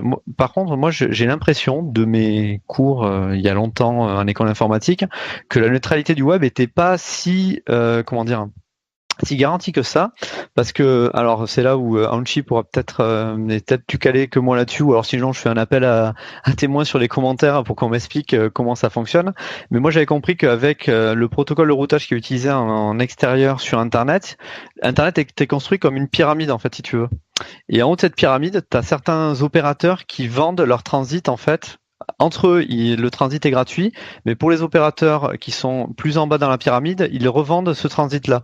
Donc, dans les opérateurs qui sont en haut de la pyramide, il y a Cogent, Telia, Orange, et c'est peut-être des noms qui parlent à certains gens parce que souvent, il y a eu des soucis. Par exemple, Telia, il me semble, qui est souvent remis en cause dans les problèmes d'accès à World of Warcraft avec Orange, des trucs comme ça. Ou Cogent avec Orange, pareil, pour les problèmes de Mega Upload à l'époque où il y avait eu des soucis d'accès sur Orange. Alors, donc, si quelqu'un peut m'expliquer ça. Expliquons Internet. Alors, effectivement, Internet est un ensemble. On a souvent l'impression. Je peux te couper là. Oui, bien sûr. Vas-y. Patrick. Alors, l'Internet est fait non pas pour fonctionner de manière pyramidale, mais de manière mesh. C'est-à-dire que tout est connecté, tout est interconnecté entre eux. Ça, c'est le fonctionnement même de l'Internet. Ce que tu disais tout à l'heure, c'est que les DNS et autres, il y a ce qu'on appelle les DNS racines qui sont les plus hauts DNS. C'est-à-dire que quand vous allez sur Internet, vous avez votre opérateur qui a ses propres DNS et puis s'il connaît pas la réponse, il va demander à plus haut. Et au bout d'un moment, on tombe sur ce qu'on appelle les DNS racines. Ces DNS racines, effectivement, la grande majorité sont aux États-Unis, mais il y en a en Europe. Il y en a un en Europe. Maintenant. Ensuite, sur l'attribution des adresses IP publiques, ce qu'on appelle une adresse IP publique, c'est celle qu'on utilise sur Internet. Il y a une autorité en Europe qui les attribue. C'est le RIPE. Donc ça, c'est une première chose. Après, là où je vais rebondir sur ce que tu disais, c'est que t'as pas un fonctionnement en pyramide, mais en fait, tu as différents types d'opérateurs dans le marché des opérateurs. Tu as les opérateurs costumeurs, c'est-à-dire que ceux que nous on connaît en France, qui sont Orange, qui sont Free, qui sont Bouygues, qui sont SFR, c'est-à-dire ceux à qui nous vendent le service. Eux, pour pouvoir se connecter dans le monde entier, ils passent par d'autres opérateurs qu'on appelle des carriers, qui eux, effectivement, servent à s'interconnecter pour que ce maillage que je disais précédemment se fasse. Et effectivement, ce maillage n'est pas neutre. C'est-à-dire qu'en fonction de différents paramètres qui se traduisent techniquement, on va préférer passer par un opérateur carrière plutôt qu'un autre. Ce que je dirais, c'est que là où la neutralité du net intervient vraiment dans les faits, c'est sur cette dernière étape que tu évoquais, c'est les fournisseurs d'accès qu'on connaît nous, Orange, Free, etc. Et c'est eux qui vont pouvoir jouer sur ce. Alors oui, il peut y avoir d'autres problèmes qui se posent. On avait vu ça avec Netflix et certains opérateurs, mais le vrai enjeu du problème de la neutralité du net le plus immédiat, il se passe à la dernière étape. C'est effectivement entre Free, Orange, Bouygues et SFR pour notre cas, si eux, parce que c'est eux qui ont le contact avec l'utilisateur final, le client, et si eux décident de commencer à jouer avec ce genre de choses, en particulier aux États-Unis où il n'y a pas assez de concurrence dans cette étape, ça peut poser de gros problèmes pour le développement.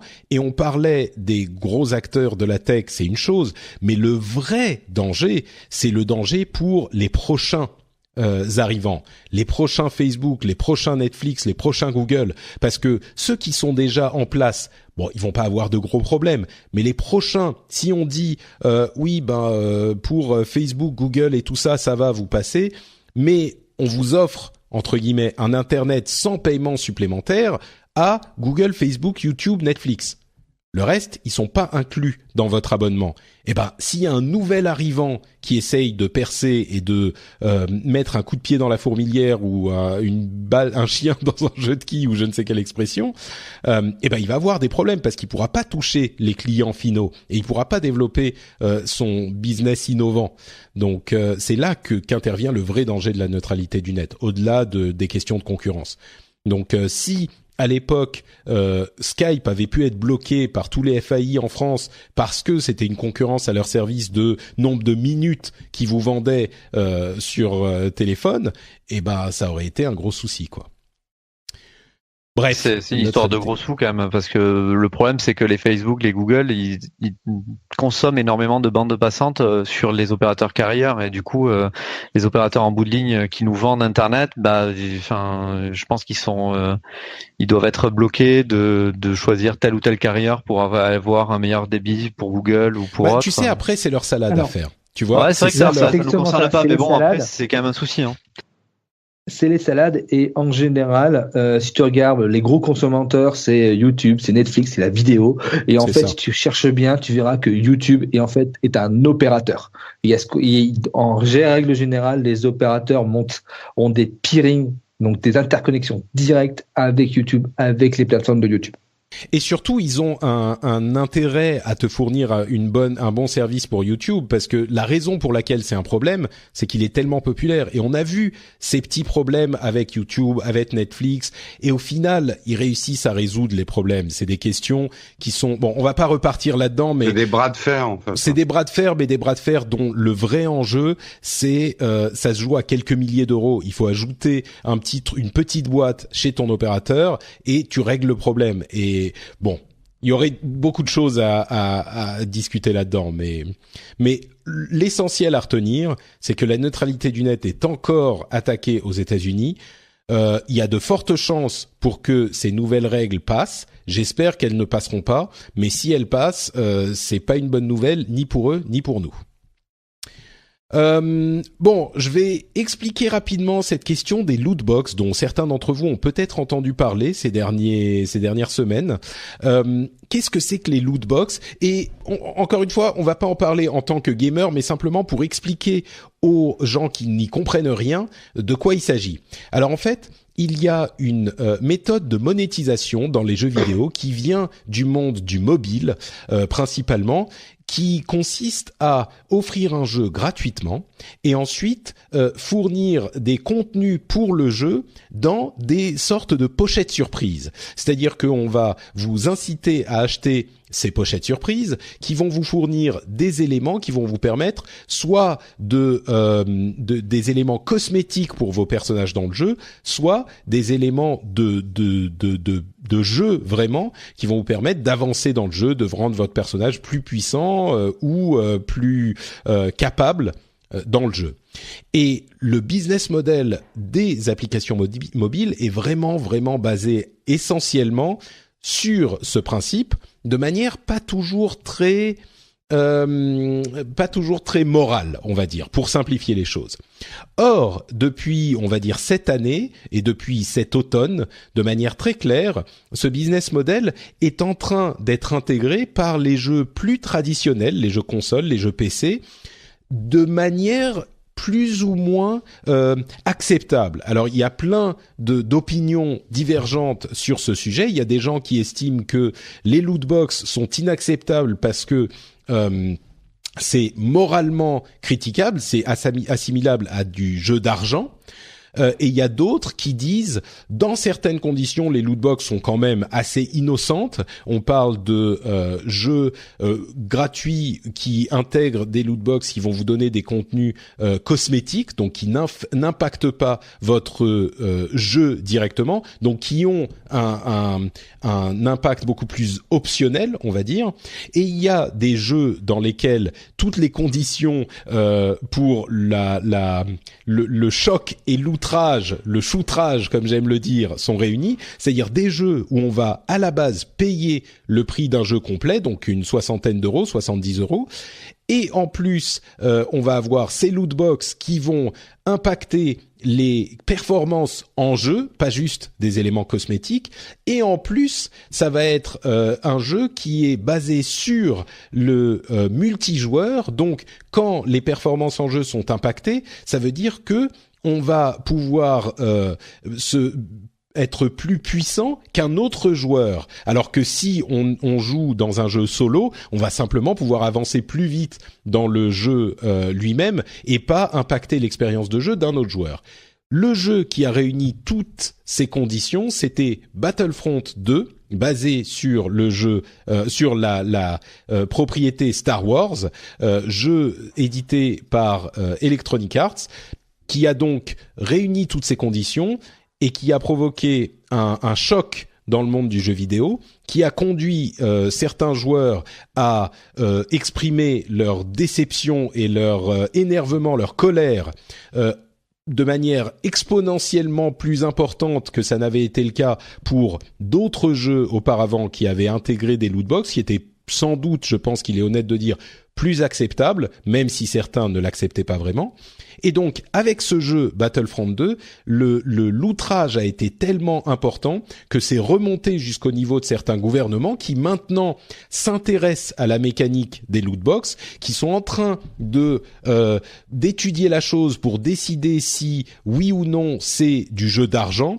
A priori, les premiers indices qu'on a, c'est que ça serait pas du jeu d'argent, mais qu'ils encourageraient l'industrie à réfléchir à comment limiter les abus de ce système et peut-être intégrer des avertissements pour que les joueurs soient informés de la nature de ces contenus après l'achat d'un jeu.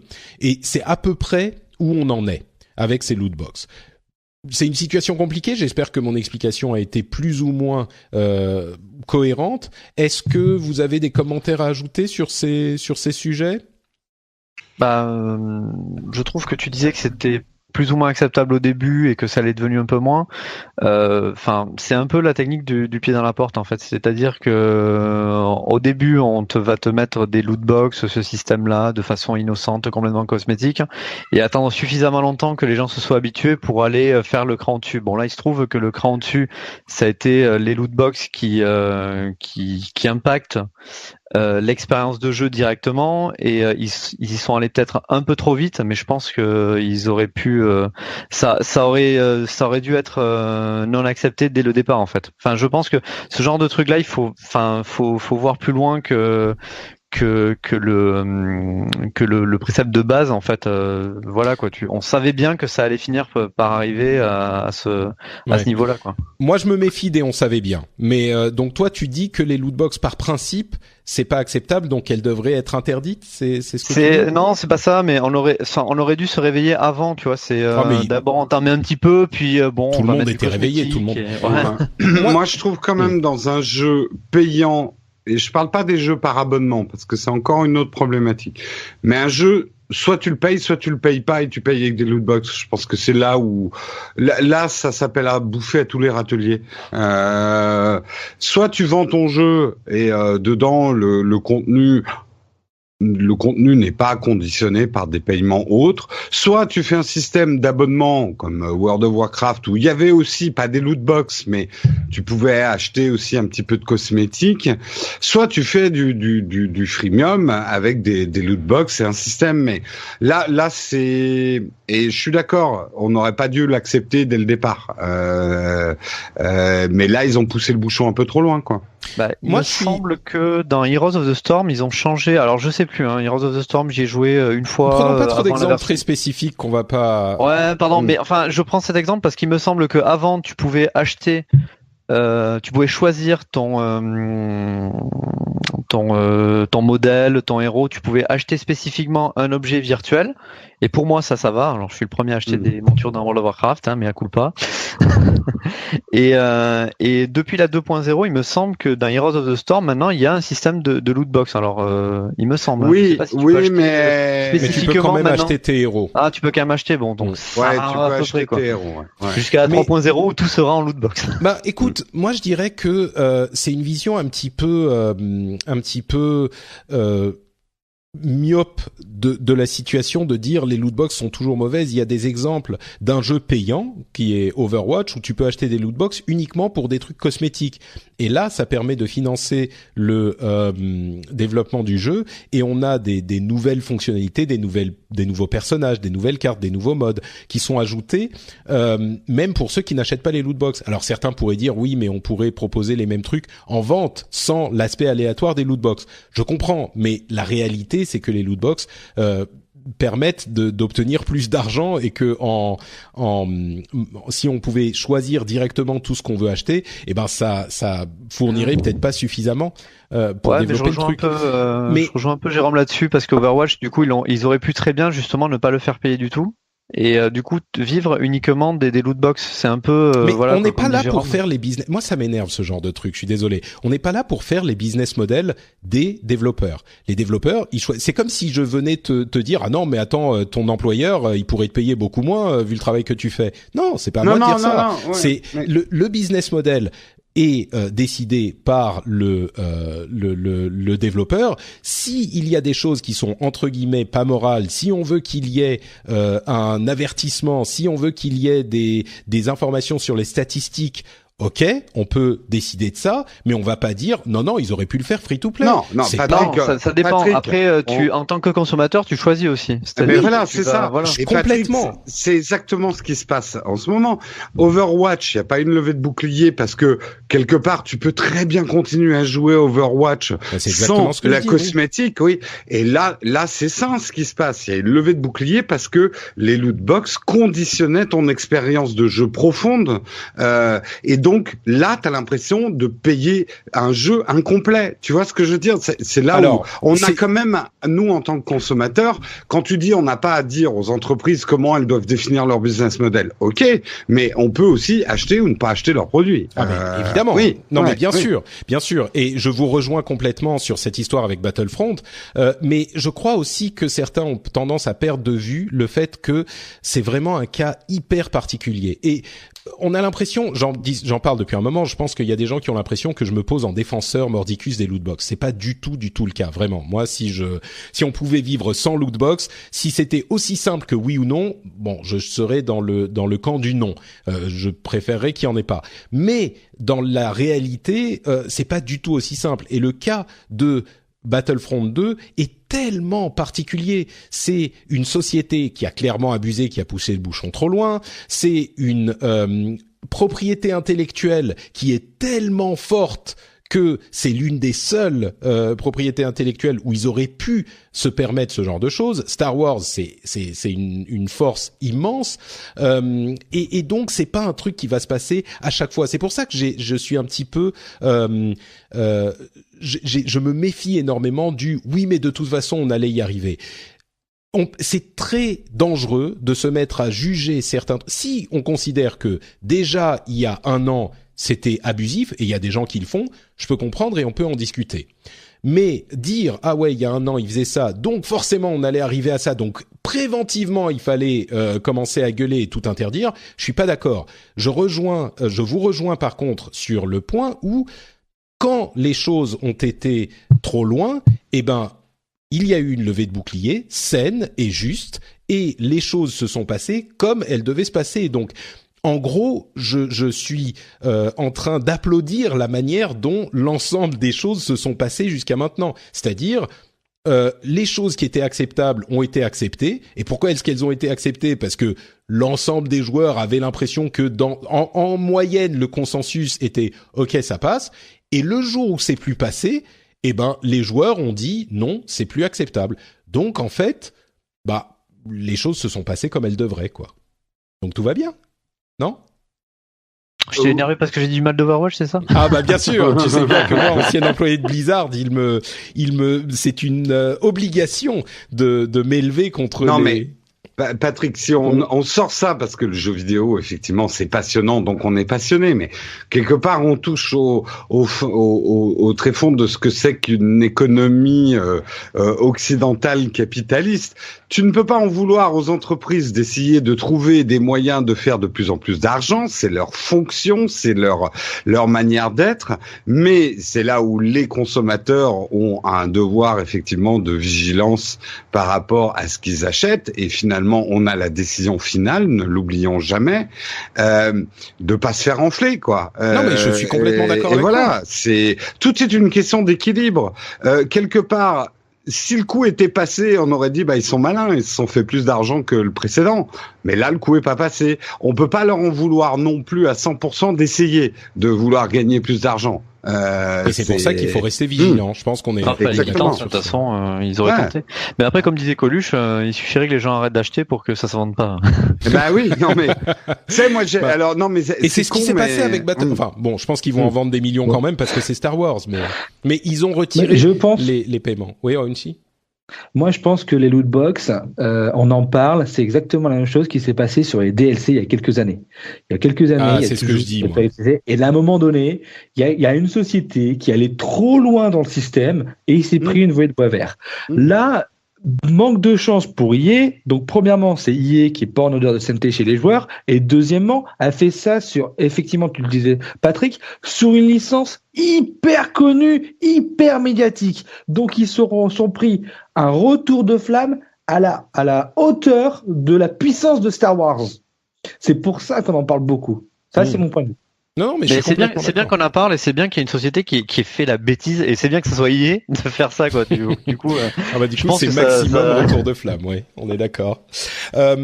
Mais disons que la raison pour laquelle je me pose en avocat du diable sur ces sujets, c'est que les gens ont parfois tendance à aller un peu trop loin. Et quand on dit mais il faudrait tout interdire, moi je pense tout de suite effectivement au DLC. On va pas rentrer dans les détails, mais on a trouvé un équilibre dans les DLC qui est bénéfique pour tout le monde. Et je pense aussi ces histoires de pochettes surprises. Enfin, on a quand même, nous, enfants, joué avec des autocollants à collectionner Panini qui étaient dans des pochettes surprises. On a eu des cartes Magic, on a eu des cartes Yu-Gi-Oh! Et des cartes Pokémon. Voilà, et par exemple, les Depog. Enfin, on n'a pas grandi on n'est pas devenu des addicts totaux des casinos et des jeux d'argent. Donc, je crois qu'il y a un petit peu d'exagération dans ce discours aussi, et c'est pour ça que parfois, de manière un peu exagérée, j'ai tendance à dire oula, du calme. En fait, tout va bien, quoi. Mais je tiens. Ouais. Pardon, fini, désolé. Non, je voulais juste dire qu'au final, je crois que ce sur quoi on est tous d'accord, c'est que EA a poussé le bouchon trop loin avec ce jeu Battlefront 2 et il s'est passé ce qu'il aurait dû se passer et c'est très sain ce qui est en train de se passer. Mais je tiens à préciser quand même. Alors après, je l'ai peut-être dit, mais je pense pas avoir dit interdire. Moi, franchement, je rejoins à 100% Jérôme sur le fait que il faudrait et c'est peut-être dur dans la société d'aujourd'hui, que le consommateur fasse vraiment attention à où il place entre guillemets son argent, quoi. Enfin. Tu vois, non mais je comprends pas pourquoi les gens disent mais c'est dur. C'est pas dur. Non, c'est exactement ce qui s'est passé aujourd'hui. C'est exactement ce qui s'est passé avec Battlefront 2. Les consommateurs ont gueulé. Il y en a eu suffisamment, contrairement aux problèmes précédents, il y en a eu suffisamment pour que le scandale fasse office et provoque un changement d'attitude chez la société. On est exactement dans un fonctionnement absolument sain du truc. Et ils vont, on l'espère, ils sont en train de faire marche arrière. On l'espère aussi, avoir des trucs comme des labels d'avertissement, des obligations sur les pourcentages à indiquer, etc. Et on arrivera à une solution, je l'espère encore une fois, satisfaisante. Donc, ce contre quoi je m'érige, c'est le c'est n'importe quoi, rien ne va plus. C'est allez, Patrick, crache le morceau. On sait que tu arrives avec des lootbox, le rendez-vous tech, avec Patrick à la plage et son ballon gonflable. Voilà, tenue qu'on pourra se mettre en écoutant le rendez-vous tech. On le sait. PV, vas-y. Et je te laisse le mot de la fin, PV, parce que. Juste, je voulais dire, c'est vraiment, à la limite, gueuler, c'est bien. Après, franchement, comment dire, les PEGI, les espèces de recommandations ou d'avertissements, bon, c'est un peu du même style sur la publicité. Ils te montrent le McDo, ils te disent attention, faut pas manger gras, hein. On te le vend, mais faut faire attention, quoi. Ça, je trouve ça un peu ridicule, personnellement. Mais ce que je veux dire, c'est vraiment faire attention à ce qu'on achète. Et je dis ça, et je suis un gros joueur de World of Warcraft, et du coup, je suis peut-être pas la personne la plus à même de donner ce genre de conseils, mais c'est vrai qu'il faut faire, à un moment, faut faire attention à ce qu'on achète et à où on place son argent, quoi. Mais bon, voilà. Bon, je peux pas te contredire, à vrai dire, je suis assez d'accord avec toi. Et en plus, je t'ai dit que je te laissais le mot de la fin. Donc on avance on avance avec les news et rumeurs. Mais avant ça, quand même, un petit mot sur Patreon. Vous savez que Patreon est le système qui permet aux rendez-vous tech d'être financés. Des gens comme Pierre Victor ou Aounchi décident de soutenir l'émission financièrement. Et c'est très simple, hein. Vous allez sur le site, vous décidez de combien vous voulez donner par épisode. Vous pouvez même, si vous le souhaitez, limiter le nombre d'épisodes auxquels vous allez contribuer chaque mois. Et vous faites votre abonnement en 2 minutes. C'est hyper rapide. Et à la fin de chaque mois, la somme est débitée sur votre compte et vous avez le plaisir et la fierté de soutenir le rendez-vous tech. Et vous êtes comme Fabrice Tripot, Swedish Thierry, Phil, Eddy Sarret, Thibaut Sanglier ou Mathieu, qui sont parmi les gens qui soutiennent l'émission. Et du coup, je sais pas si j'avais fait ça la dernière fois, mais peut-être que je peux vous poser la question. Quelle mouche vous a piqué de vous dire, il y a cette émission qui est gratuite, que je peux avoir gratuitement, je vais quand même aller lui donner de l'argent. Pourquoi est-ce que vous vous êtes mis à faire cette démarche? Peut-être Aounchi, du coup, qui a pas parlé trop pendant les lootbox. Non, pour les lootbox, moi j'ai mieux. Vous voulez acheter une lootbox? Arrêtez. Inscrivez-vous sur le Patreon. Ce sera beaucoup mieux. Là, c'est pas du tout aléatoire. Peut-être que la qualité de l'émission peut être aléatoire. Forcément, la qualité, vous savez ce que vous allez avoir et c'est forcément bien. Alors, quelle bouche m'a piqué? Je ne sais plus parce que je me suis inscrit au début, donc il y a un petit moment maintenant. Mais pourquoi? Parce que oui, ton émission elle est bien, on sent bien ta passion et tu es arrivé en disant bonjour les gars, aujourd'hui je bossais dans une société qui me plaisait bien sur des jeux vidéo, Blizzard, et là du jour au lendemain je me suis dit allez, je coupe les filets et je me lance dans le podcast. Je fais allez, on va peut-être l'aider un petit peu et on va s'inscrire sur le Patreon parce que ça c'est une belle aventure pour tout le monde, pour lui et pour la communauté. Ah, merci, ça me fait plaisir. Bon, je suis un petit peu, je prêche des convaincus en vous posant la question. Je sais que je vais avoir des trucs gentils. Ah non, moi c'est clairement la pitié. Hein, Alors non, moi je précise, j'ai culpabilisé d'avoir écouté toutes ces années gratuitement. C'est vrai. Écoute, ça peut être aussi parce un sentiment. Depuis février 2007, je crois, depuis le Azeroth.fr sur Burning Crusade. Donc ça Azeroth.fr, effectivement, c'est 2007. Le rendez-vous tech, c'est 2009, ouais. Ouais. Et non, mais du coup, sinon, par contre, juste peut-être un argument. Il y a une communauté Slack super sympa et très active. Pour les patriotes à $3 ou plus, on se retrouve sur le Slack et on discute beaucoup et c'est effectivement très très sympa. C'est vrai que moi je vis ça du côté de ma chaîne et en fait l'intérêt aussi, je sais pas comment tu le vis Patrick, mais la création d'une communauté autour de ces patriotes ou tipeurs dans mon cas, c'est une expérience hyper enrichissante aussi en retour, quoi, et pas que d'argent je parle. Il y a une construction d'un esprit de famille presque qui est très très enrichissant. Faudrait peut-être que j'aille donner du côté de Nowtech TV en fait. C'est une très bonne idée. Hein. Bon, en tout cas, que ça soit par fierté, par pitié ou par culpabilité, vous pouvez le faire sur patreon.com/rdvtech et le lien est dans les notes de l'émission. On avance avec quelques news supplémentaires. Vous connaissez le e-privacy, qui est une nouvelle directive de l'Union européenne. Il y a un papier dans leséchos.fr. Alors les Échos, c'est forcément ils voient leur intérêt dans ce genre de choses, mais il y a un papier qui expliquait à quel point le fait de limiter l'utilisation des cookies et allait être néfaste pour les acteurs du web, et ça a fait écho à un truc qu'on avait vu chez Apple avec le smart tracking, c'est-à-dire que ils vont empêcher le tracking par cookies.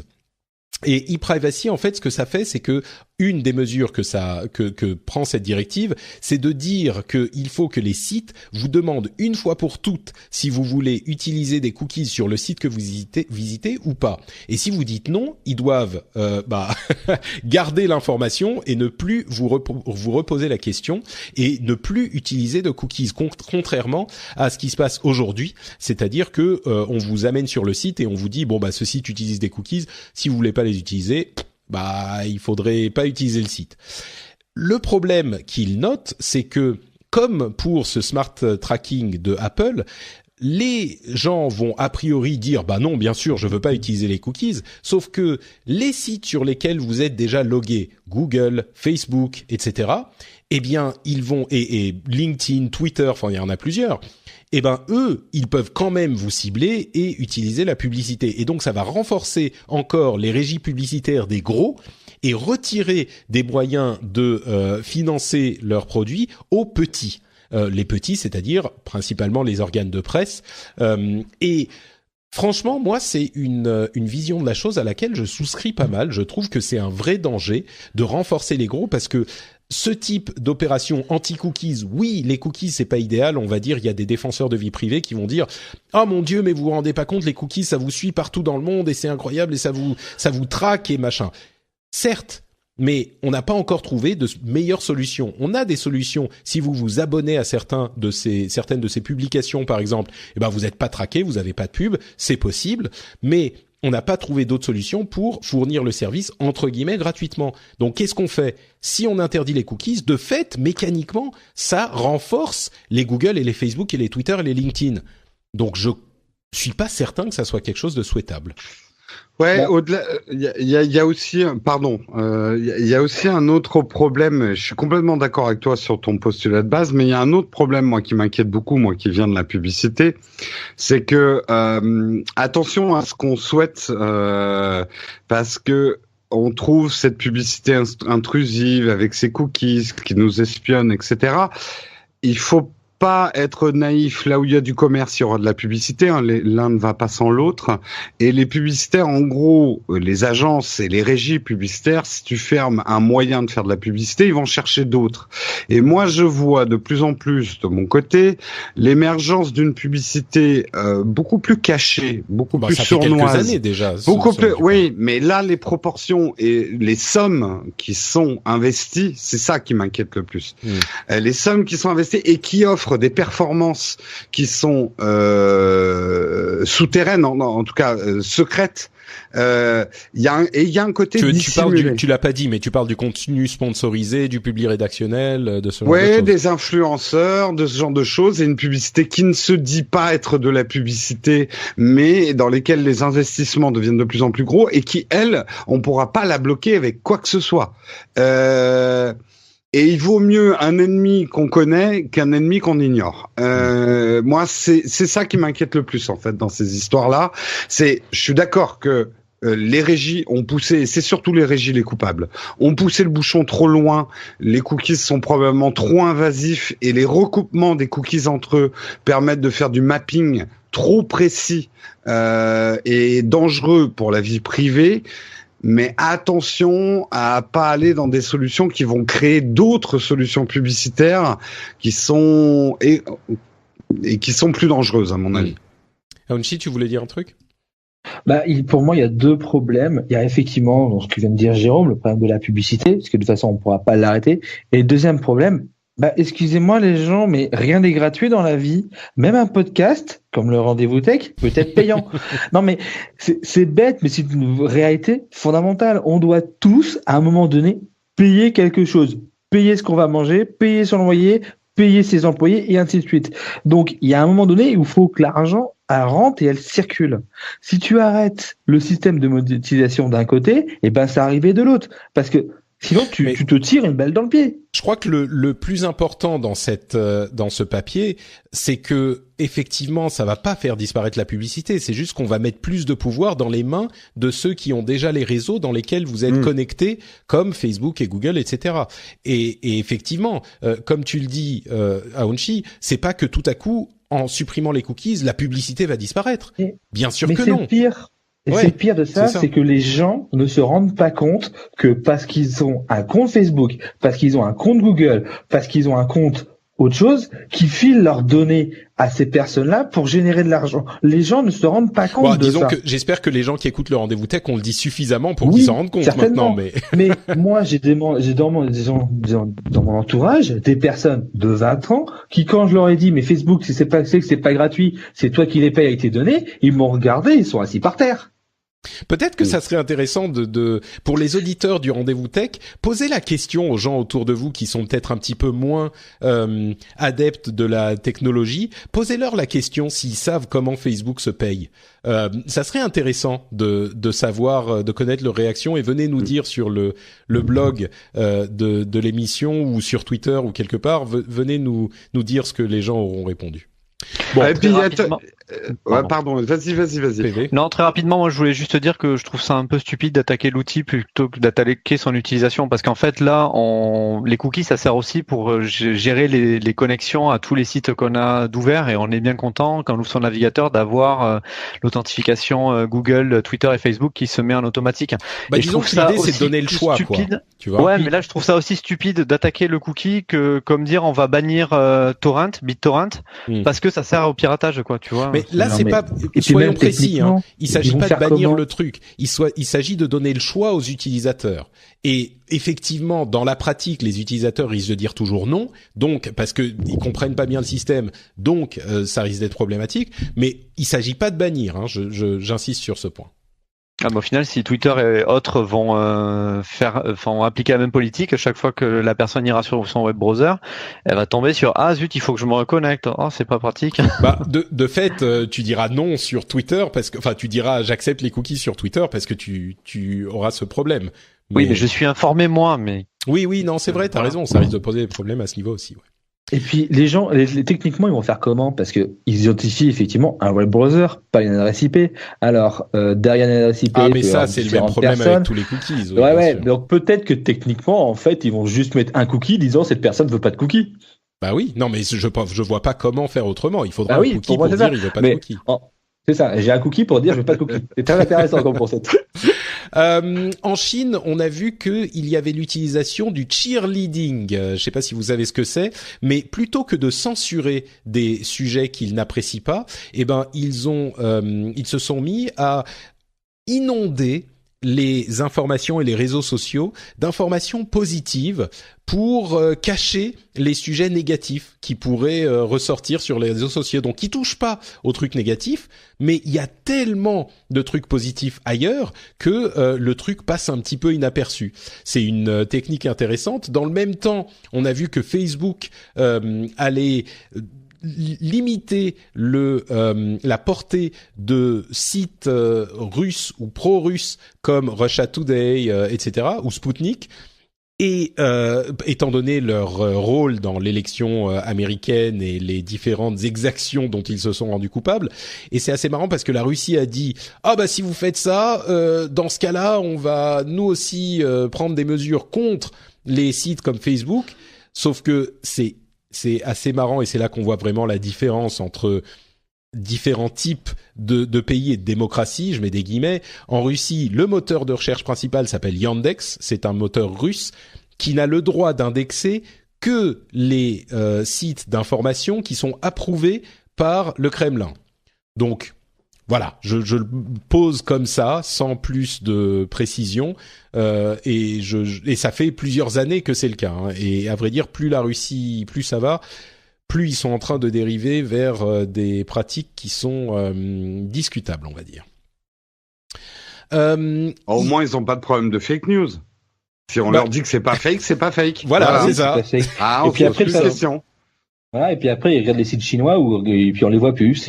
Moi, j'aime bien la technique de la Chine. Regardez ce que fait la main droite. Ouais, regardez ce que fait la main droite, mais ne regardez pas la main gauche. Finalement, si la recherche c'est le bonheur de ton peuple, bah, tu les obliges à être heureux et puis c'est tout. Voilà. Exactement. Problème résolu. Problème résolu. Et nous, on fait pas le contraire, on met plein de news négatives pour cacher le positif. C'est un petit peu ça, ouais, c'est ce que j'allais dire. J'allais dire, vu comment l'arrivée du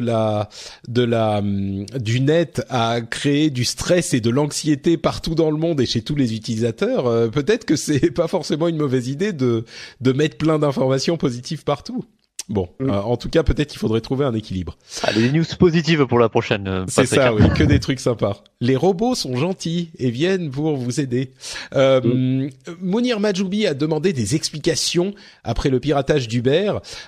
C'est assez intéressant ce qui s'est passé là. En fait, Uber a dévoilé il y a quelques jours un piratage dont ils ont été victimes en 2016, au plus fort de la controverse qui animait les news autour d'Uber.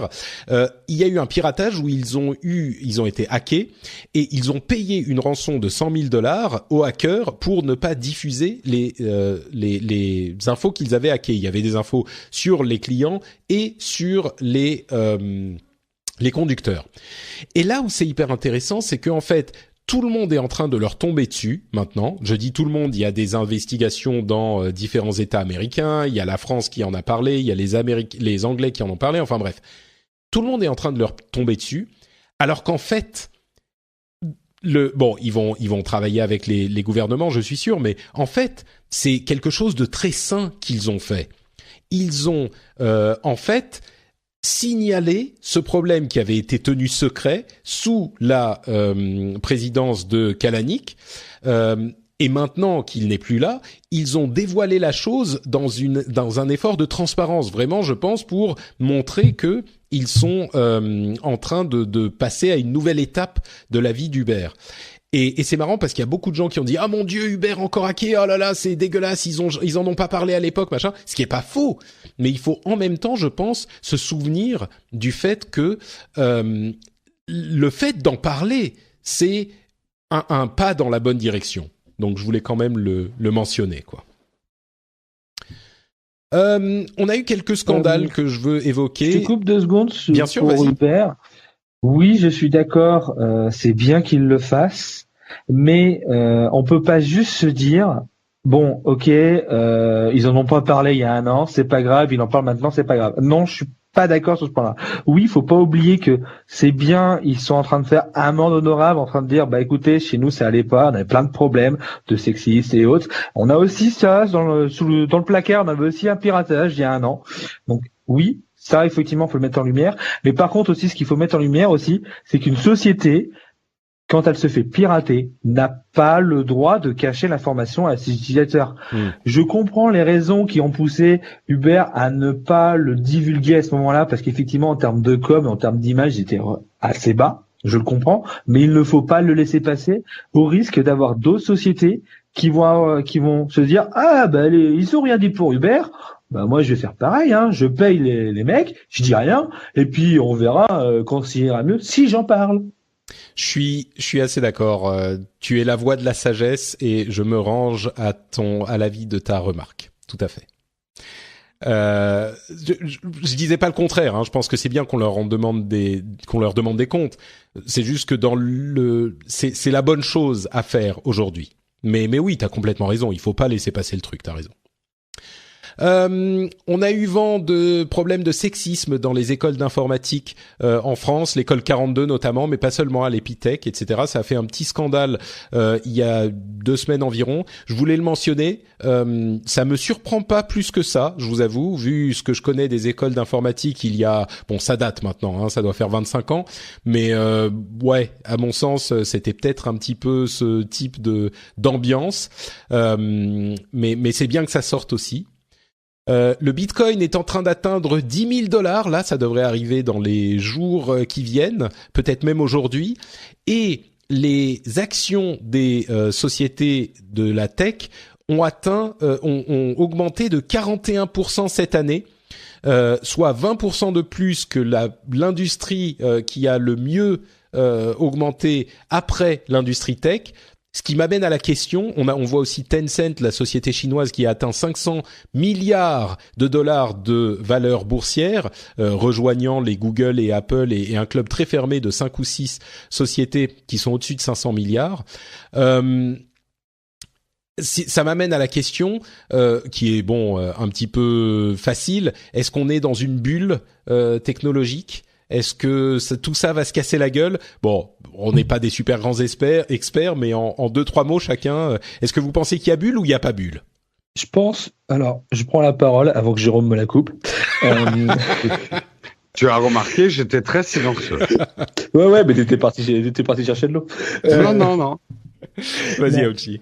Je pense qu'on n'est pas vraiment dans une bulle, mais effectivement, les sociétés tech sont en pointe. Mais aujourd'hui, il y a Tencent, effectivement, il vaut beaucoup d'argent. Il y a d'autres gros chinois qui valent beaucoup d'argent, Alibaba par exemple. Mais en fait, regardez où font leurs chiffres. La majorité du chiffre, il est sur la Chine. Et eux, quand ils vont arriver sur nos marchés, s'ils y arrivent, je pense que les Google, Apple et compagnie, ils vont avoir du mal.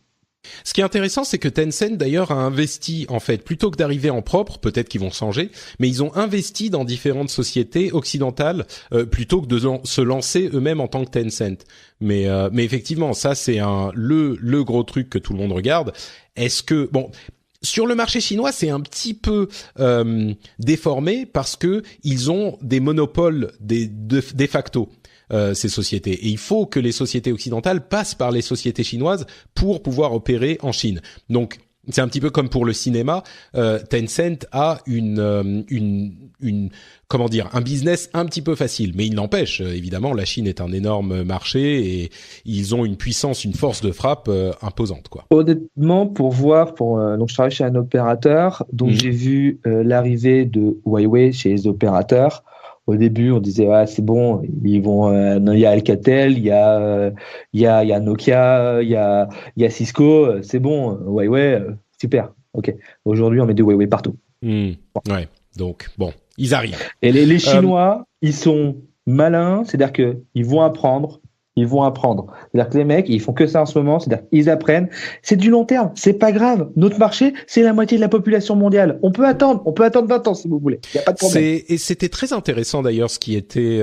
J'ai fait une émission qui s'appelle The Phileas Club avec un ami qui vit en Chine, qui est un grand spécialiste de la Chine et de l'Afrique, et qui disait non seulement ils ont une énorme force de frappe grâce à leur industrie, mais ils sont en plus en train d'investir dans les technologies du futur à vitesse grand V. C'est-à-dire qu'ils sont à fond sur tous les secteurs technologiques. Et là où nous, on se pose des questions, on se perd en atermoiements, oui, l'intelligence artificielle, la robotique, les panneaux solaires, est-ce que oui, est-ce que non, machin. Eux, ils y sont à fond au niveau législatif, au niveau investissement, à tout. Et donc, ça va beaucoup plus loin, effectivement, que simplement la taille de la population, quoi. Pour reprendre la question sur la bulle, très rapidement, PV, Jérôme, est-ce que on est dans une bulle ou est-ce que c'est justifié toutes ces augmentations de valeur invraisemblables, PV peut-être? Je t'avoue, j'avoue totalement mon incompétence dans la sujet, très donc bien, je vais laisser la parole à Jérôme. Désolé. Non, mais t'as raison. Moi, je fais de même. J'en sais rien. Je serais incapable de vous le dire. Jérôme est plutôt spécialiste en plus, donc vas-y.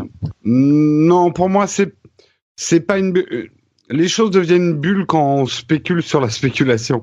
Je le disais ce matin dans mon émission, c'est l'histoire des bulbes de tulipes en Hollande au XVIIe siècle. C'est quand on spécule sur la spéculation elle-même, là on crée des bulles. C'est ce qui s'est passé dans les années 2000 avec la tech, c'est qu'on s'est mis à attribuer de la valeur à des choses qui pourraient être. Et tu crois que là on reste sur du concret? Ouais, oui, parce que regarde, Amazon, il y a de l'argent qui rentre, enfin ils vendent des produits, c'est pas des promesses en l'air. Apple vend des produits, tu vois, il y a du vrai argent. On n'est pas dans de la virtualité d'argent à venir. Alors, ça c'est pas le cas pour toutes. Il y a aussi des spéculations plus hasardeuses, mais le fond et les plus grosses ont des chiffres d'affaires et sont rentables et font du profit. C'est pas des entreprises qui brûlent du cash pendant 10 ans à toute vitesse. Il y en a. Je suis pas en train de dire qu'il y en a pas. Il y a des Uber est un exemple d'une boîte qui peut être dangereuse vu en plus le tournant que ça prend parce que c'est une boîte qui ne dégage pas encore d'argent, qui ne fait qu'en consommer en fait. Donc il y a des dangers, mais une grosse bulle spéculative qui va nous éclater dans la gueule comme dans les années 2000. T'y crois pas? Moi, j'y crois pas, mais je peux très bien me tromper parce que s'il y a une chose. Pas. Donc on a bien compris. Investissez, achetez. Non. Alors, attends, il faut acheter quoi, là? Vas-y. L'histoire ne se... Jérôme, il est pro-Bitcoin. De toute façon, il a tout mis dans le Bitcoin. De toute façon, je vais vous dire, c'est presque dommage. Parce que s'il y a bien un moment pour acheter, c'est juste après que ça pète. Ouais. Si vous voulez acheter de l'Apple à $10 l'action, attendez le grand boom. Faut toujours acheter quand tout le monde dit qu'il faut vendre, hein. C'est aussi simple que ça. Non, ce que je voulais, je sais plus ce que je voulais dire, du coup. Ah, donc, pardon, on oublie. Merde. On s'est excité. Bon. Non. Oui, si, quand même. L'histoire ne se répète jamais complètement tout à fait. Donc aujourd'hui, moi j'ai lu beaucoup de graphiques et de trucs disant ce n'est pas comme dans les années 2000, donc c'est pas une bulle, ça éclatera pas pareil. Ça veut pas dire que ça éclatera pas, mais ça éclatera pas pareil. Voilà.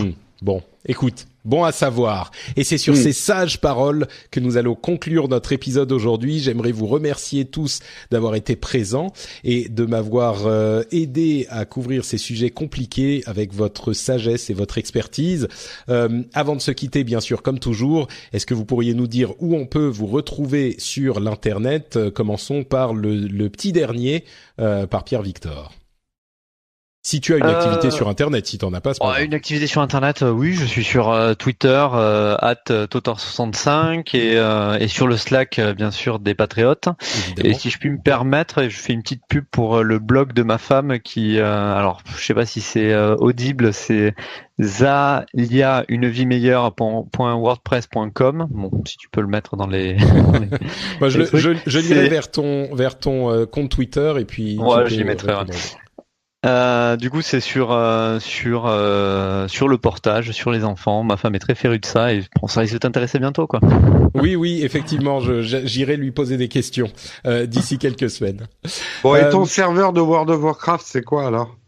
Moi, c'est Vol'jin. Vol'jin, d'accord. Horde ou Alliance? Alliance. Ah. Yes. Mais je t'avoue, j'y joue plus trop en ce moment. Je suis revenu sur Diablo et à une cadence qui m'effraie, quoi. Aounchi, tu es sur Twitter, bien sûr. On peut effectivement me trouver sur Twitter, donc ça tu vas mettre le lien dans les notes. Sinon, la meilleure adresse pour me trouver, il y en a même deux, c'est le Slack des Patriotes et le Slack de Naotech. C'est les meilleures adresses pour me retrouver. Tu fais que des contents là, super Aounchi. Jérôme, justement, où est-ce qu'on peut te retrouver? Moi, vous pouvez me retrouver donc sur ma chaîne YouTube Naotech et sur la chaîne YouTube Naotech Live pour tous les matins une revue de presse entre 8h et 9h, enfin 9h théorique parce que ça se termine souvent à 9h30, mais pour une revue de presse donc de la technologie tous les matins. Et oui, on tient encore 2 ans après, tous les matins de la semaine, à faire une revue de presse. Donc, si vous voulez vous mettre au jus tous les jours, rendez-vous sur notre émission sur Naotech Live. Très admiratif de ton travail. Pour ma part, c'est NotePatrick sur Twitter et sur Facebook. Vous pouvez bien sûr retrouver l'émission sur FrenchSpin.fr, le blog qui héberge toutes mes productions, comme le Rendez-vous Jeu, par exemple, au hasard, une autre émission qui pourrait vous plaire. On a parlé des lootbox un petit peu plus en détail dans cette émission-là. Vous pouvez aussi nous laisser des commentaires sur iTunes, par exemple, ou sur tout catalogue de podcasts, comme le fait Ferro10, qui dit « à écouter maintenant ». Je me sens un peu coupable d'écrire cette revue après avoir profité de ce merveilleux podcast depuis plus d'1 an. En plus, je suis étudiante, difficile de payer en ce moment, mais c'est pas grave. Promis, quand j'aurai un salaire, je deviens Patreon. Pas grave du tout. Alors ça, vraiment, c'est quand vous pouvez et si vous pouvez. Le Rendez-vous Tech est une petite merveille. Toutes les infos intéressantes du monde de la tech sont présentées d'une façon humoristique et intelligente. On essaye. Humoristique peut-être, intelligente, je suis pas sûr, mais en tout cas on essaye. Bravo, félicitations à Patrick, blablabla. Bla. Merci beaucoup Ferro, et merci à tous ceux qui choisissent de laisser un commentaire, et surtout à tous ceux qui choisissent de soutenir l'émission financièrement sur patreon.com. On vous en a beaucoup parlé dans l'émission, donc je vais pas en rajouter une trop grosse couche, juste pour vous dire que si vous... Jérôme s'est cassé la gueule, ça va ? Non, c'est juste un stylo qui est tombé sur la table, mais le micro est sensible. Donc, si vous pensez que l'émission est sympa, intéressante, qu'elle vous apporte quelque chose, pensez peut-être à aller faire un tour sur patreon.com/rdvtech. Et comme je le dis souvent, le lien est dans les notes de l'émission. On vous remercie tous de nous avoir écoutés, on vous fait tous de grosses bises, et on vous donne rendez-vous dans 15 jours pour un nouvel épisode. Ciao à tous! Salut tout le monde! Ciao! Bye bye!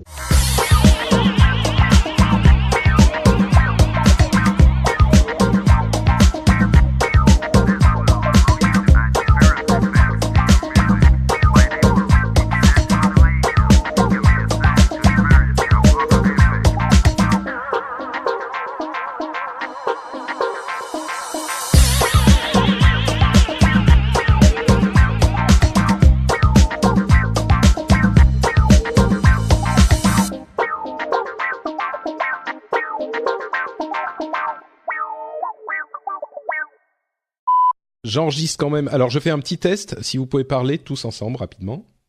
Nous parlons tous ensemble. On parle tous ensemble en différé de 2 minutes, voilà. Et je couvre la voix de Jérôme Kaiborn. Voilà. Et voilà. Non, mais il y a je aussi peux qui parle plein fort aussi.